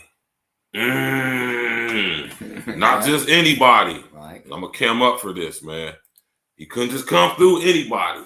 His body couldn't have, because see, if he couldn't come through a body that was a expression of this reality in the fallen state. Right. Walk with me, y'all. Right. The Most High God wasn't going to enter through this reality through a body that was conceived through its fallen state. It wouldn't have been, it wouldn't have been energetically capable to withstand him. You hear me? So he had to pick a virgin, pure in essence and energy, to sync and link with that of his, would be compatible with that of him, right? And through the process of coitus, or what we call sexual, intercourse, to bring forth a child in this reality, that is the fallen state.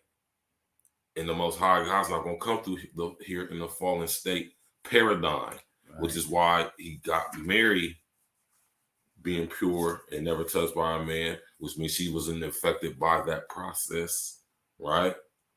As far as her fallen state didn't reach its full, let's say, culmination of being a complete fallen state, because it hasn't entered that. It hasn't experienced the practice of intercourse. Right? So, with that being said, put his seed into Mary energetically, and created a perfect person for him to be a conduit to come through the person of Yeshua HaMashiach. And my son saying all that, just like he said, and that was revelation, YouTube family. That's why I said that when you believe and when you trust in God, all you have to do is just do what you know to do and say what you want to say in your heart. Because when you know that it's all orchestrated of him and from him and by him and to him and through him and with him and for him, right, through us, that all we do is do what we're supposed to do. And then when he's ready to step in to help us, when we can no longer carry ourselves in this, because he said, all right, my sons, my children in the earth, I take this. I got this from here now. Right. Y'all done laid the foundation. Now they're going to really even hear me more now. See, they was hearing you saying what I was giving you to say to them about me, about us, about what's going on. Then after a certain time, it'll get to where that once you begin to start the process, then you will sit back and I'll take over in you, and they'll be hearing me now. Because what I'm saying right now to them from this point out, you just hearing it for the first time too. See, because it's God that is in me that is talking at that time. Now I know that's hard for a lot of people to grasp. That's You know what I'm saying? Yeah. If Jesus Christ, either you believe who he was or you don't. Okay, we free flowing right now, because I think me and my son gave enough of what we were trying to get and share with you about just being Jewish and what the Jewish people is really about. Okay, so you really don't need to, you really shouldn't be confused right now about what it means to be a Jew. One, what it means to be Jewish. Right.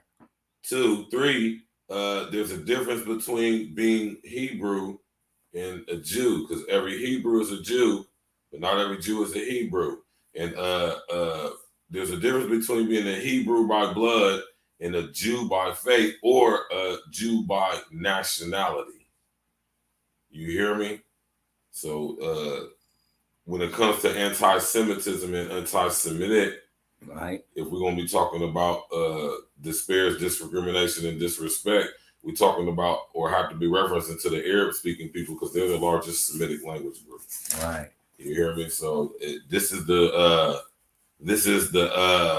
cloak. You hear me? This is the illusion that these descendants of LSD himself have been used. Like I said, everything the Most High creates in this original balanced form, Lucifer, Satan, the devil has to have a counterfeit version of it. You know what I'm saying? And that's what we're dealing with right now. You know what I'm saying? They took the title of this Jewish thing and been able to hijack it and sync it and link it to their energetic resonance. So that, you know what I mean? They're, like I said, they're not even Jews. They Jews in public, but behind the closed door, they do some other stuff, just like these other people who claim to be Muslims or Arabs, right, like the House of Saud over there in Saudi Arabia. They're crypto Muslims. They're really Khazarians, right?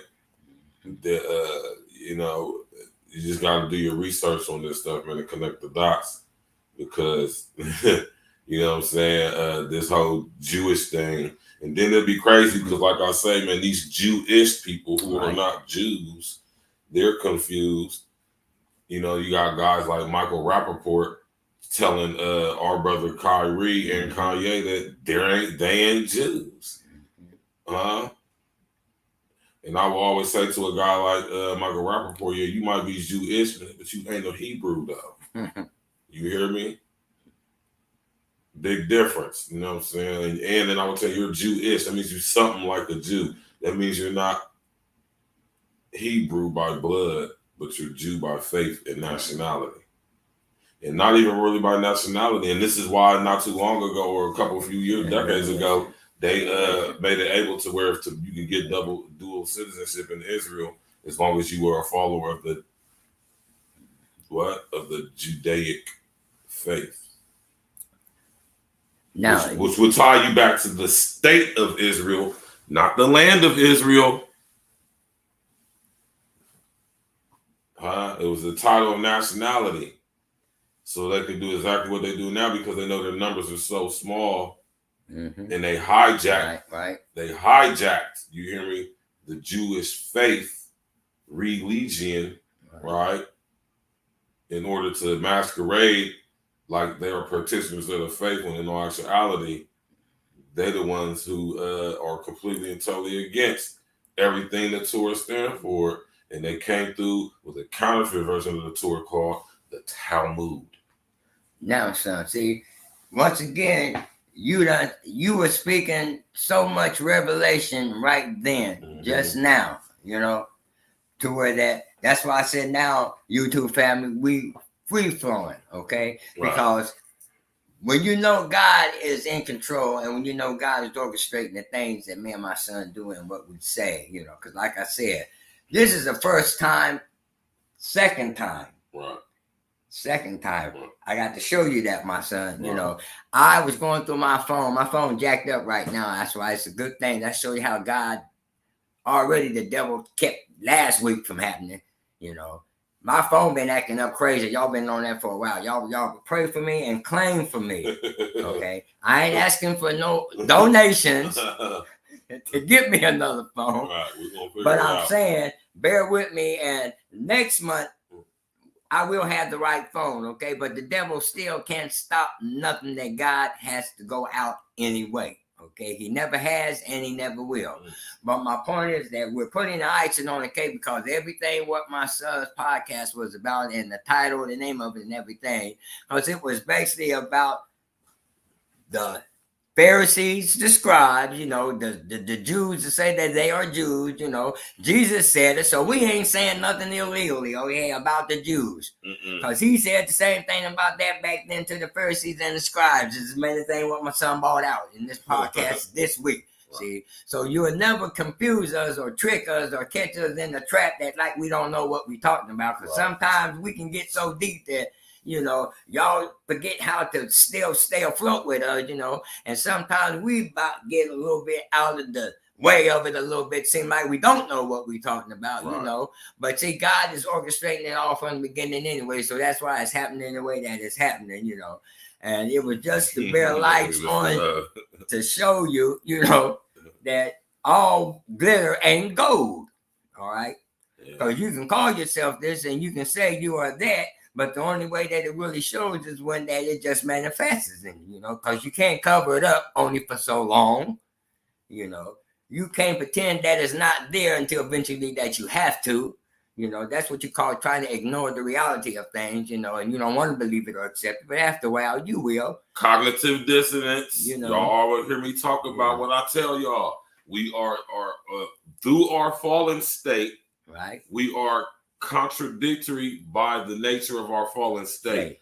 But when we get to levels of cognitive dissonance, that's when it turns into something different, and that's when we activate what my dad said earlier, that reptilian part of us, which connects us to Lucifer, Satan, the devil. Yes. Now, so I want to know if I'm saying your name right. Let me know. Is it Minakwe? Minakwe? Right here, you see a post right here. I've been seeing this person's name in the chat lately when I've been going in, just like a new person, new subscriber, whatever.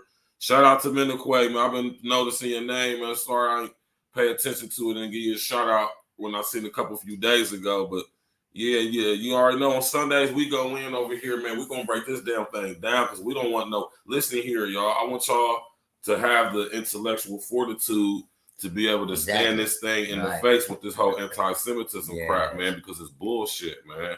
You know what I'm saying? They done hijack identity, right? And then what I tell y'all about LSD, Lucifer say the devil, he can't, it only has the power within this reality, right? The laws of physics, you feel me? And in other realities, the laws of physics don't apply like how they do here. So this is what I'm talking about, or when you're talking about the rulers of darkness of the other world. Now, what am I saying? What I'm saying is when it comes to this anti-Semitism, it is a hijacking of a you know what I'm saying, of an identity that doesn't belong to who is trying to claim it. You hear me?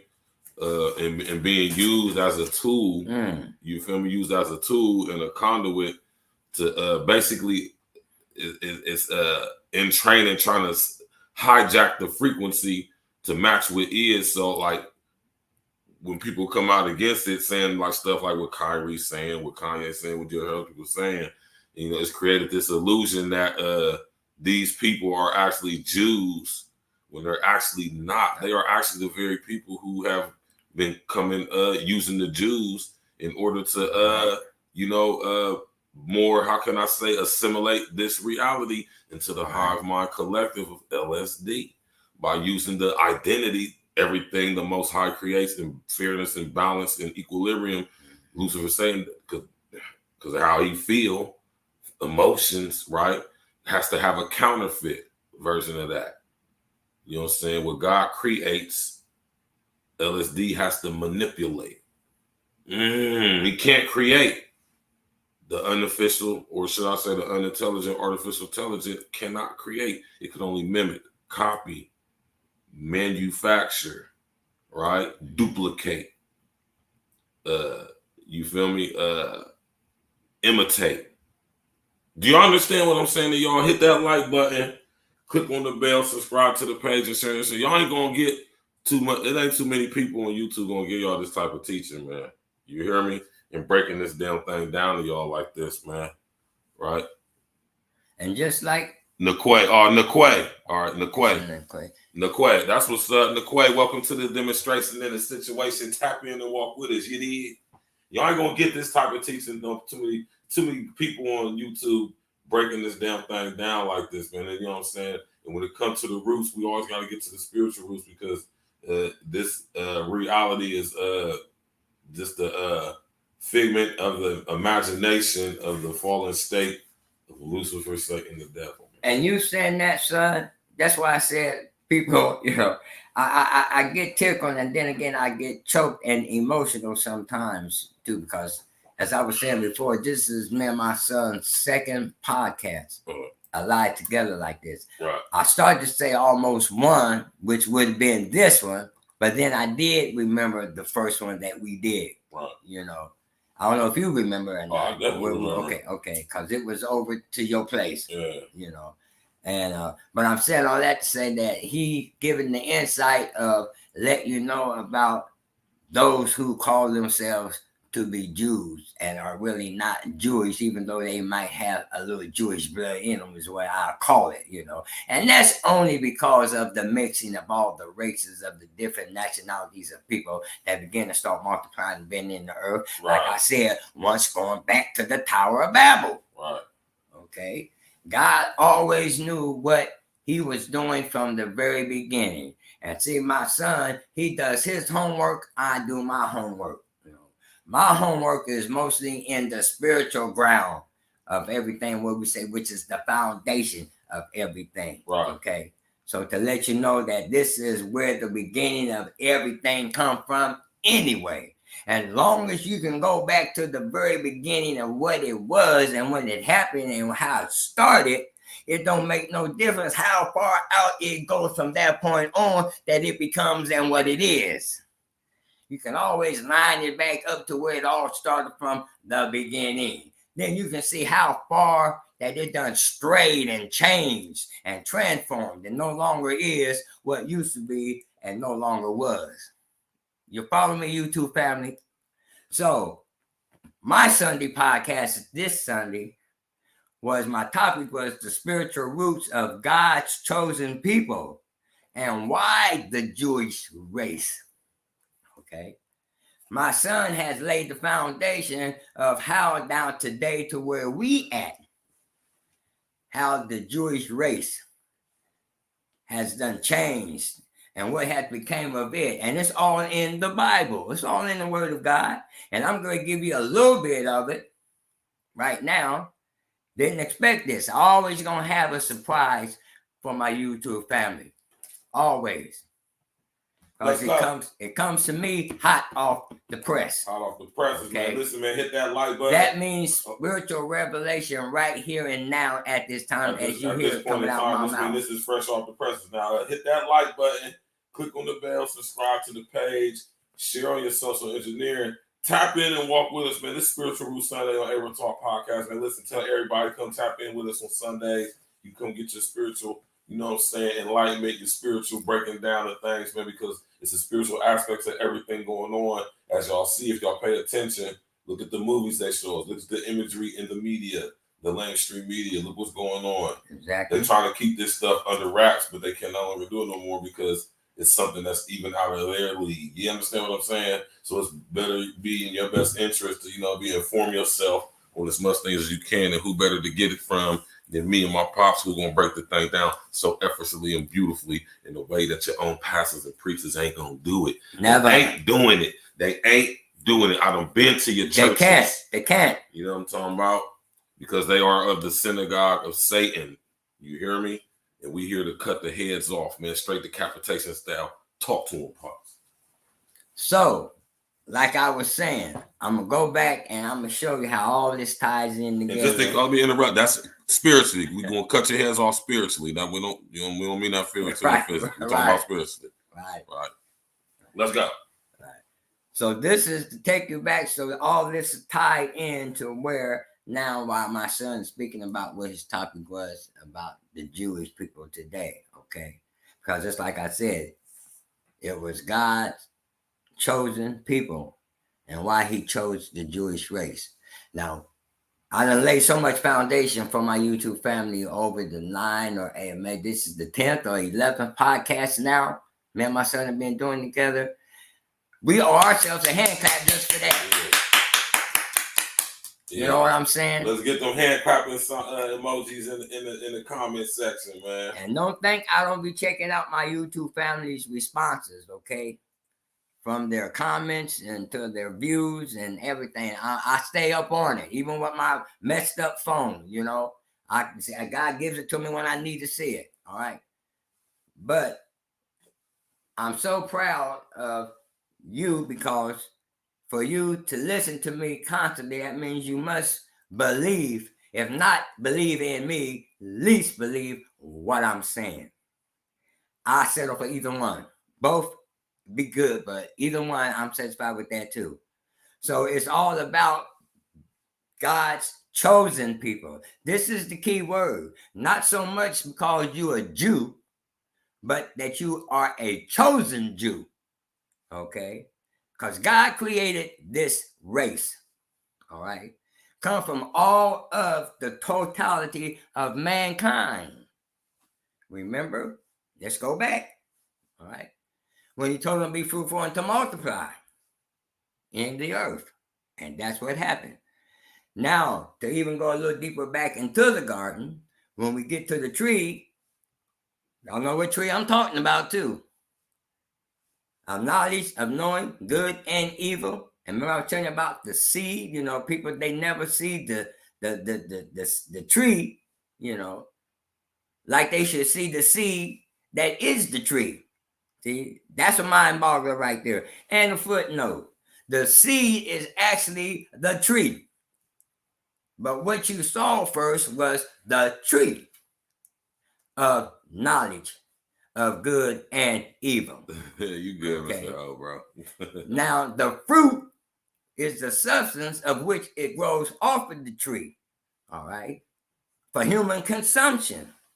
Something to go inside of man's body. That was the only way God could get that into Adam for the fall to even happen.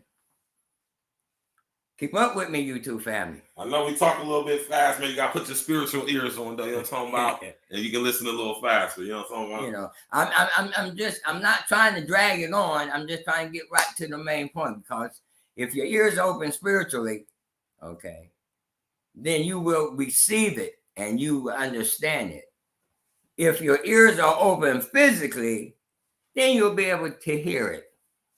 So that's why I say that like that. But what it's about is that God had a chosen people in mind. Now, let me stop you real quick, Pops, right? Now, just because God had a chosen people, that doesn't mean that they were better or worse than anybody else. That just means that they were chosen. I want y'all to understand that, right? Now, like my pops just said earlier too, just because you a Hebrew or Jew, that doesn't mean you're part of the chosen, right? Remember that, y'all. And that's why, you know, don't get too arrogant or cocky or haughty, because your skin ain't gonna get you in. You hear me? Y'all better know that, man. Go ahead, Pop. And also, too, son, when you are and have the nature of God in you, you automatically have those attributes in you anyway. Right. You know what I'm saying? Because I've been that all my life. It's not nothing that you just learn and all of a sudden pick up on. It's something that is in you from the very beginning, you know. There's not many people that know about themselves from the very beginning. Not the very beginning so much that when they was born into this world, but the first beginning of when they could start remembering of things. And when you start knowing who you are first. Right. See, that's first thing you have to know after you know your parents. See, the ones that bring you into this world, them the first ones that you have to know about and that you see, Right. and what that is in your face first, okay? Because you are their responsibility, okay? Right. All right. They were just a part of being used to bring you into this earth atmosphere. Hello, YouTube family, revelation time. Talk to him. Every time I say that like that, that's a revelation. And if your spiritual ears is open and receive it, and your eyes, you'll grab it and you'll get and you will see it too. Okay? Because God's not going to give me nothing phony or it's not true. When I give you revelation like I'm just giving you now. And I'm getting it myself, okay? I'm knowing it too. I'm hearing it. Virgil, the natural man. See, there's a spiritual man of you, and then there's the natural man of you. And the natural man is the physical and the fleshly part of you. And the spiritual man is the spirit being that you are, and the spirit, a part of God, which is that you come from out of the spirit realm to get in the earth atmosphere, you know. People make it so big about how Jesus came into the earth. What made his coming into this earth atmosphere miraculous and supernatural was that it was of God and had nothing to do with anything already here on this earth. And God didn't use man. He used himself. All right? He came through man, so he had to set it up where he would be able to come into earth atmosphere legally. The whole totality of himself, the Father, the Son, and the Holy Spirit. Like I said before, when Jesus was here in the earth, and he didn't get his powers until he was 30-something years old and got baptized by John the Baptist. Only thing that was missing with him being the total Godhead was having the Holy Spirit. All right? Which is the power structure of who God is as a spirit. That's what makes him move. That's what makes him operate. That's how he exists. That's how he do everything that he does. Everything that we see here right now in this physical earth, it was because that he did it. Okay? From power. It takes power. Power is his source. Power is who he is. Power is what makes him be able to do the things that he do. That he can take something out of the invisible realm and bring it into the natural realm where you can see it and feel it and taste it and touch it and know that it's real. Run into a tree and see if you don't know it's real. Even from the things that man created, run in front of an automobile and see what happens. Because everything runs off of power, some form, shape, or fashion. Correct? So when God was doing this, back in there when he said he was the chosen people, and when Jesus came into earth, and the only thing what was missing was him having his power, that's why he didn't start doing his miracles until after he got his power. He didn't cast out no demons. He didn't heal nobody. He didn't walk on no waters. He didn't do none of that until went in the wilderness to be tempted. He didn't do none of that until after he received his power. And that was the Holy Spirit, which that when John baptized him, for John to be able to see it. Didn't nobody see that dove but John the Baptist. Didn't nobody else see it. And because John was fleshly, God told him that I'm coming out of the spirit realm. Oh, this is so deep. Into the natural realm physically to come into my son in his flesh, that the rest of me is already there. And in order for me to be the whole total who I am, I got to be in that body too, because I'm power. For him to do everything else that he's going to do for his ministry here on out, he's going to need power to do it. And so for John to know that that's who it was that was getting the power, and there's the thing, I'm going to do one on John the Baptist. That's deep. That's another story, but I'm going to do one on John the Baptist, and I'm going to hook him and Jesus up together and give you some real revelation of some things. But for John to be able to know that it was of God, that God said, I'm going to let you see me. You're the only one going to see me coming. From out of the earth, from out of the spiritual realm, you're the only one going to see me coming. And I'm going to tell you how you're going to know it's me. I'm going to be in the form of a dove. Hello, people. A dove. And when you see this dove, not just flying in the air and going by just to let you know that it's a dove, telling you it's a sign that I'm letting you know that it's me. But when you see me, this dove, laid on the top of the head of Jesus, coming up out of the water, that's a sure sign to let you know this is me and I'm here.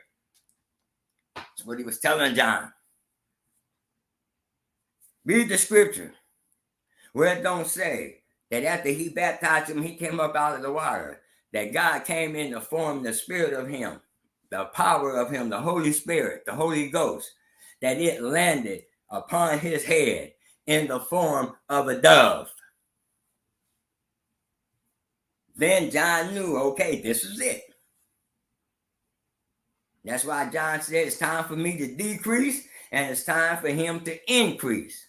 I'm not worthy to even bend down and tie up or untie his shoestring. My time is up. His time is yet beginning. That's what John said. Told them, look, this is the Lamb of God that was sent down here to you for the foundation and to save the whole world of man. Follow him now. He was just the lead way. Their births were 6 months apart. Remember Elizabeth, Mary's cousin? First cousin of Mary, Elizabeth? When she was pregnant with John the Baptist first before Mary was pregnant with Jesus Christ. Y'all didn't know that, did you? But it was. So he was already preparing for his chosen people. Okay?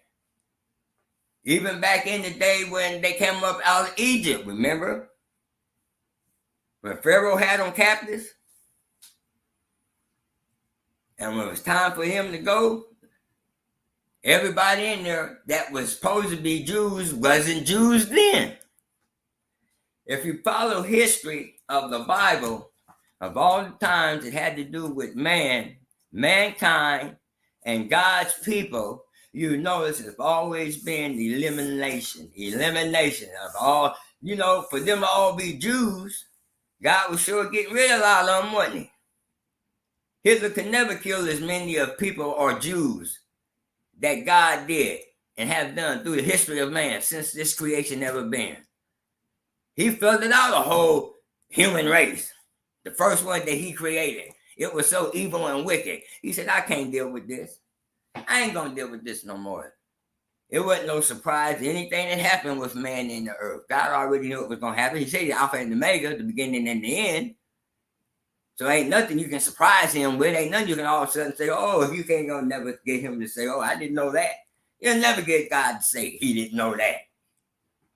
Like we do, okay? But my point is that he knew back then what he was doing. So he started eliminating everything that what he knew that wasn't right from being manifesting of the seed from Satan back in the Garden of Evil. He still had not yet created and made his own chosen people. Always remember that.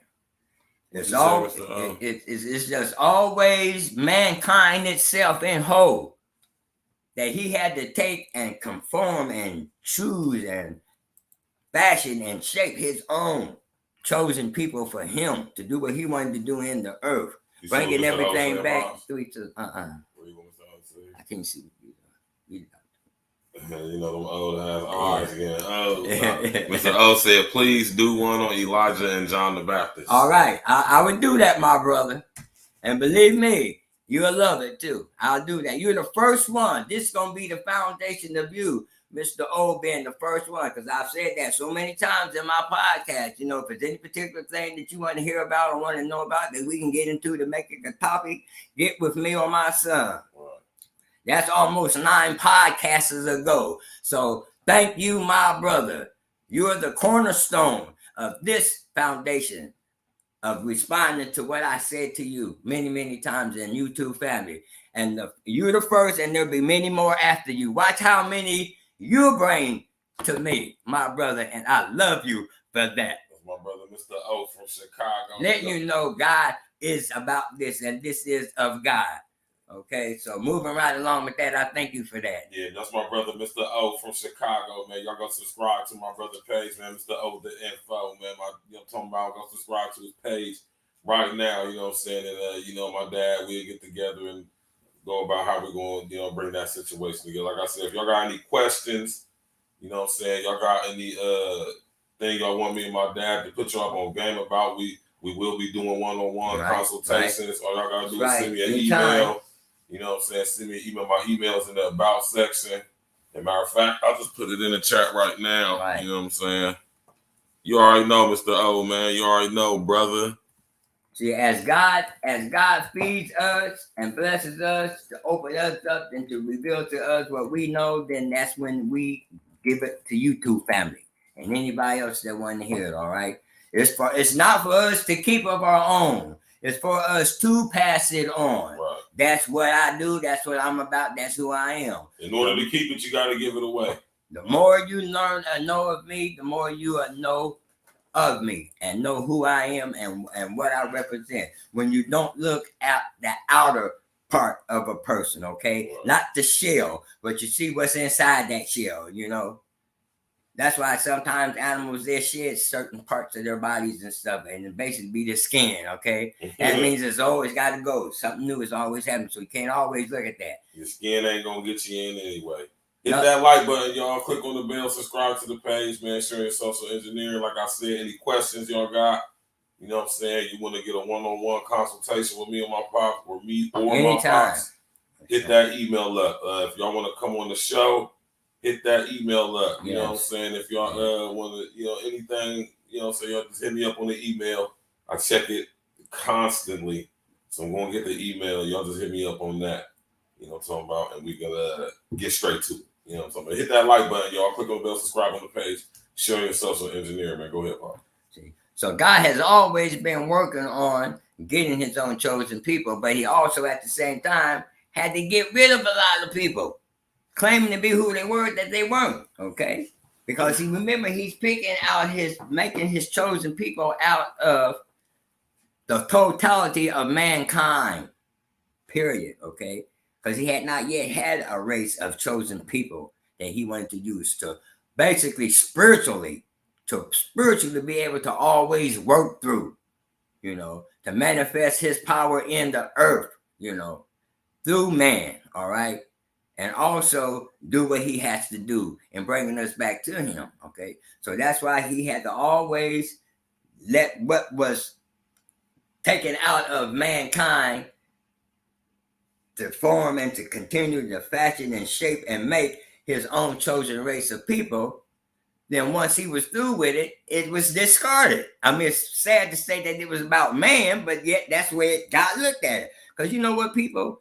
The flesh don't mean one iota to God. God cares less than 2 farts about the flesh of man. Believe me. And he'll tell you that, you know. The lust of the eye, the lust of the flesh, and the pride of life. All that came from. See, that's the part of man and the nature of man from the part of the badness of the evil of the seed that is in him. Okay? That's what all that is, and that's what God discards, okay? Because it's all a part of the flesh, you know. That's why the flesh don't go nowhere but where it came from, back into the dirt. You know, that's what it's good for, you know what I'm saying? And once it's been used, and once it takes its course, and when it's no longer there, you know, then it has to go back to where it came from. Like everything else will. Go back to where it came from, and that's out of the waters. So it don't make no difference. Because God said that he, as a spirit, when he created the heaven and the earth, the heavens and earth, I was looking, and quick note, I was reading them on my phone, where that it was saying something about that they think that it's 7 heavens. They were speaking about it 7 heavens, you know. Ain't no 7 heavens. Can't be no 7 heavens. If it's 7 heavens, then that means God's lying about when he said there's only 3 heavens. Right? And my proof and confirmation of knowing that it's 3 heavens that he said that it was, because well, I can understand it when John said when he was on the Isle of Patmos and got caught up. He said, I was caught up to the third heaven. He didn't say nothing about no seventh heaven. Paul said, I was caught up to the third heaven. And whether I was in my body or out of my body, he said, I couldn't tell. I don't know. So that lets me know that the flesh wasn't in there with that, because he said he didn't know and he couldn't tell. Well, he didn't have no body. So it wasn't his flesh. So what else could it have been that he was referring to, that what it was, whether he didn't know he was in and out of? Okay, that he know that he said whether in his body he didn't know or not. Am I right? Mm-hmm. So you referring to his soul and the spiritual aspect of him, what was caught up into the third heavens. That's what went up into the third heavens. And your soul and your spirit aren't the same thing. Exactly. It's not. Right. But they're both so intertwined with each other. Right. So wherever the soul goes, the spirit is. And wherever the spirit is, the soul is. Can't separate them. Okay? Wherever one is, that's where the other is at. Only thing don't go along with him, because he man three parts too. He's earth, he's soul, and he's spirit. Right? So, right here, when God dispersed of the flesh of man out of mankind, speaking and making and creating his own chosen people, then he has to discard the rest of it. Okay, and that's what be happening. And so that's what's happening. That's like when they was captured in Egypt. Everybody, all the Jews that was in Egypt, they all wasn't Jews. They were Jewish blood in them. Maybe you can say that. But some of them were still from the whole pot of mankind. Okay? Because he didn't have a pure race. See, remember I was telling you earlier before, that's what Hitler was trying to do? He was trying to create his own race. That's why he was experimenting so many ways sexually with the Jews and with Germans and other different nationalities of people that he had from Poland. Come on, people, do your history, do your homework. Make sure you do your homework, man.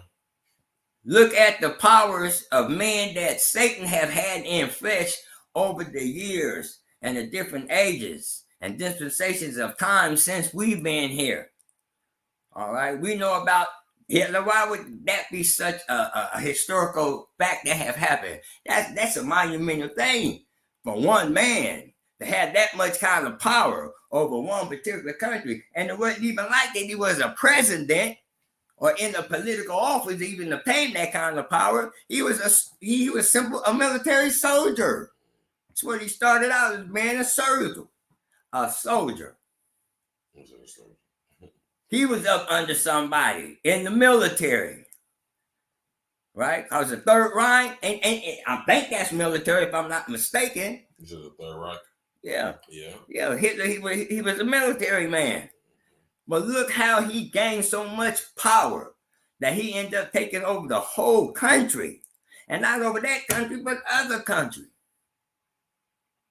He took over Poland. He just France, in that whole area where he was at. He went conquering. Spain. Now get this though. Hitler was a Jew. Yes, he was. Right, but he wasn't a Hebrew. Right. Yes, he was a Jew. Hitler was an Ashkenazi Jew. He's originally from Austria. From back in the day, the land used to be called Prussia, right? And Hitler was also an asset of the Rothschilds. They funded the whole Third Reich through companies like IG Farben, companies like Northrop Grumman, right? Companies like Lockheed Martin. You hear what I'm saying, man? Companies like SC Johnson and Wax. Companies like Standard Oil. Because the Rothschilds controlled the entire financial system. And Hitler was funded by the Rothschilds. He's even related to seemingly who was his enemy, the British Crown. Right. He was he's a member of the Hanover Prussian, Austrian side of the Saxe-Coburg-Gothas, who changed their name to Windsor to hide their identity, who they actually are, Germans, when they went over there to Britain or United Kingdom under the disguise of the Windsor royal family. They're German, you hear me? And Hitler's distant cousins. You feel me? Of the German side. So, you know what I mean? When it comes to this whole Jewish thing, man, we just sit there and broke that thing down. Ain't no way you can be mistaken or confused about it. If you want anything more on it, any more game on it, hit that email up. You know what I'm saying? In closing, Pops, man, go ahead and say whatever you want to say in your closure. All right, my son. Now, like I was saying, you two people, I love what my son, when he says what he says, because every time he gives you the historical knowledge and info on about something, a subject or whatever, I always have and get the spiritual concept of it and the revelation of it, you know. And it just touches me that it does that like that, because that's what Hitler was doing. Like his father, the seed of who he come from, which is Satan, which he is Cain, okay, tried to take over the world, wanted to be like the most high God, okay?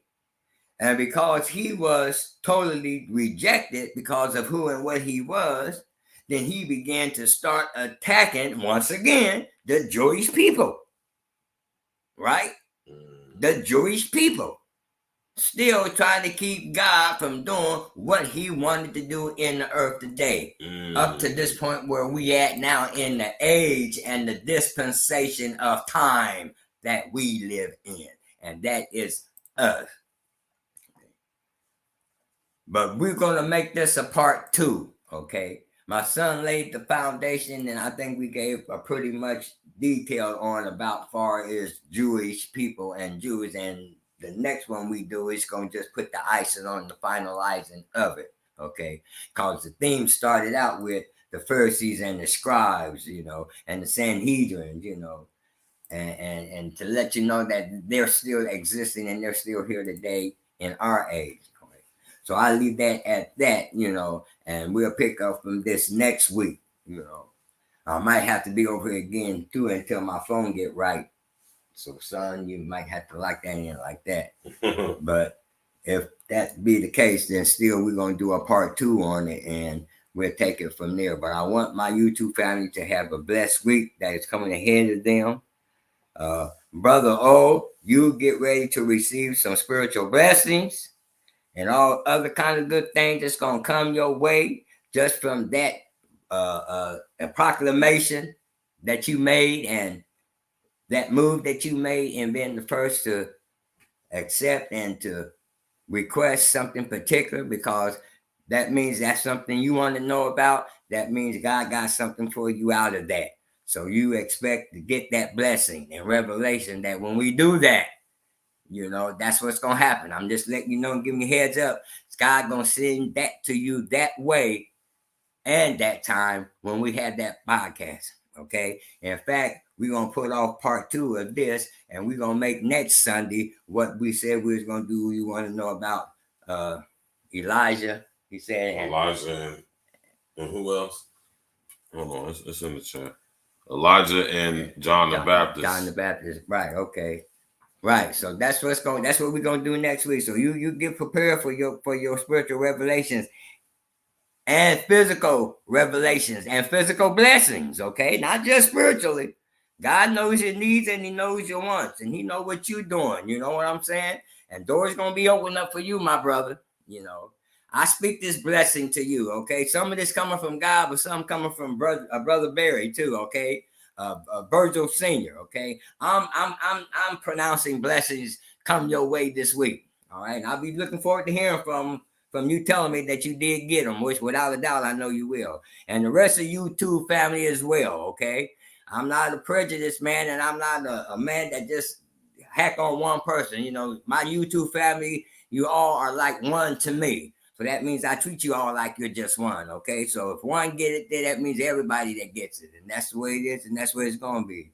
And it's been real nice talking to you guys again this week. I hope, like I said, that you be in good health and that your blessings continue to fall upon you in your life and you get all your wants and wishes and desires. And this is Brother Barry, and I'm out.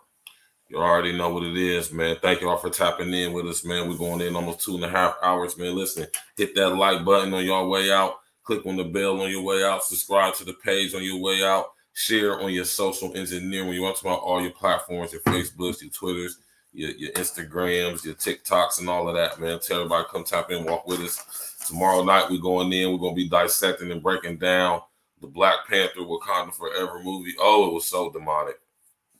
It was so demonic, y'all. I ain't gonna sit here a lot of y'all, and we're gonna get into it tomorrow. So make sure y'all tap in tomorrow, 9 p.m. We going in, breaking down the Black Panther Wakanda Forever situation, man. And you already know Mr. O, man. You know what I'm saying? It's a beautiful situation between my two brothers today, man. Mr. O with the info and my brother Red Supreme TV1. That was some beautiful game. Y'all brothers was chopping up, man. You know, so it's beautiful to see real ones come together, man, and chop up game and chop up game and, what I'm saying, get some people some real content to look at, what I'm saying, something they can actually gain and from and use in their actual life to put them on the path to greatness. You know what I'm talking about? Hit that like button on your way out, man. Click on the bell, subscribe to the page, sharing social engineering. We riding out tonight, man. We'll see y'all next week. See y'all tomorrow as well, man. Hey. Yeah, stacks with the facts, stacks with the facts. Next year, we're going to be good. Manipulated into thinking that we're so different in our reality.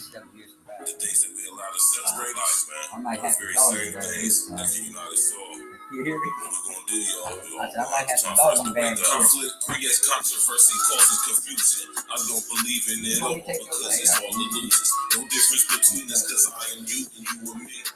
Everything is us and we are everything. Conflict creates controversy, causes confusion. I don't believe in it all because it's all illusions. No difference between us because I am you and you are me. Everything is us and we are everything. When I was sitting in prison, I had the illest visions. Waking up in cold sweats, thought I was really tripping. I'm getting letters from Adrian saying I miss you, brother. I'm getting God body books sent to me by my mother. It's funny how you don't realize till you get locked away. How many years you wasted just was in the way. Many a call, only a few get chosen though. The secret is now here, but it ain't over though. They gotta try to divide us and keep us separated. But if we all come together, we could never be caged. I'm trying to bring all us together, my sister and brethren. Ain't no difference between us, we each other's reflection. Conflict creates controversy, causes confusion. I don't believe in it all because it's all illusions. No difference between us because I am you and you are me. Everything is us and we are everything. Conflict creates controversy, causes confusion. I don't believe in it all because it's all illusions. No difference between us because I am you and you are me. Everything is us and we are everything. You in Agenda 2030, it's right in our face. Coronavirus got us all with masks on our face. We get a losing of choice from public politicians. And the black boule, they control our position.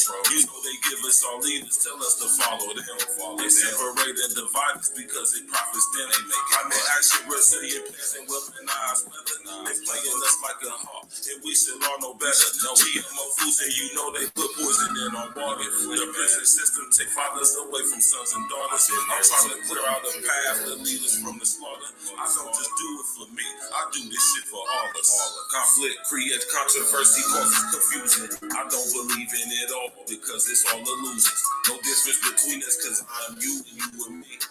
Everything is us and we are everything. Conflict creates controversy, causes confusion. I don't believe in it all because it's all illusions. No difference between us because I am you and you are me. Everything is us and we are everything. Everything. With the facts. E&E. 2020 takeover. The real contender. Realize that we are all one. I'm a reflection of you. You are a reflection of me. We are a reflection of we.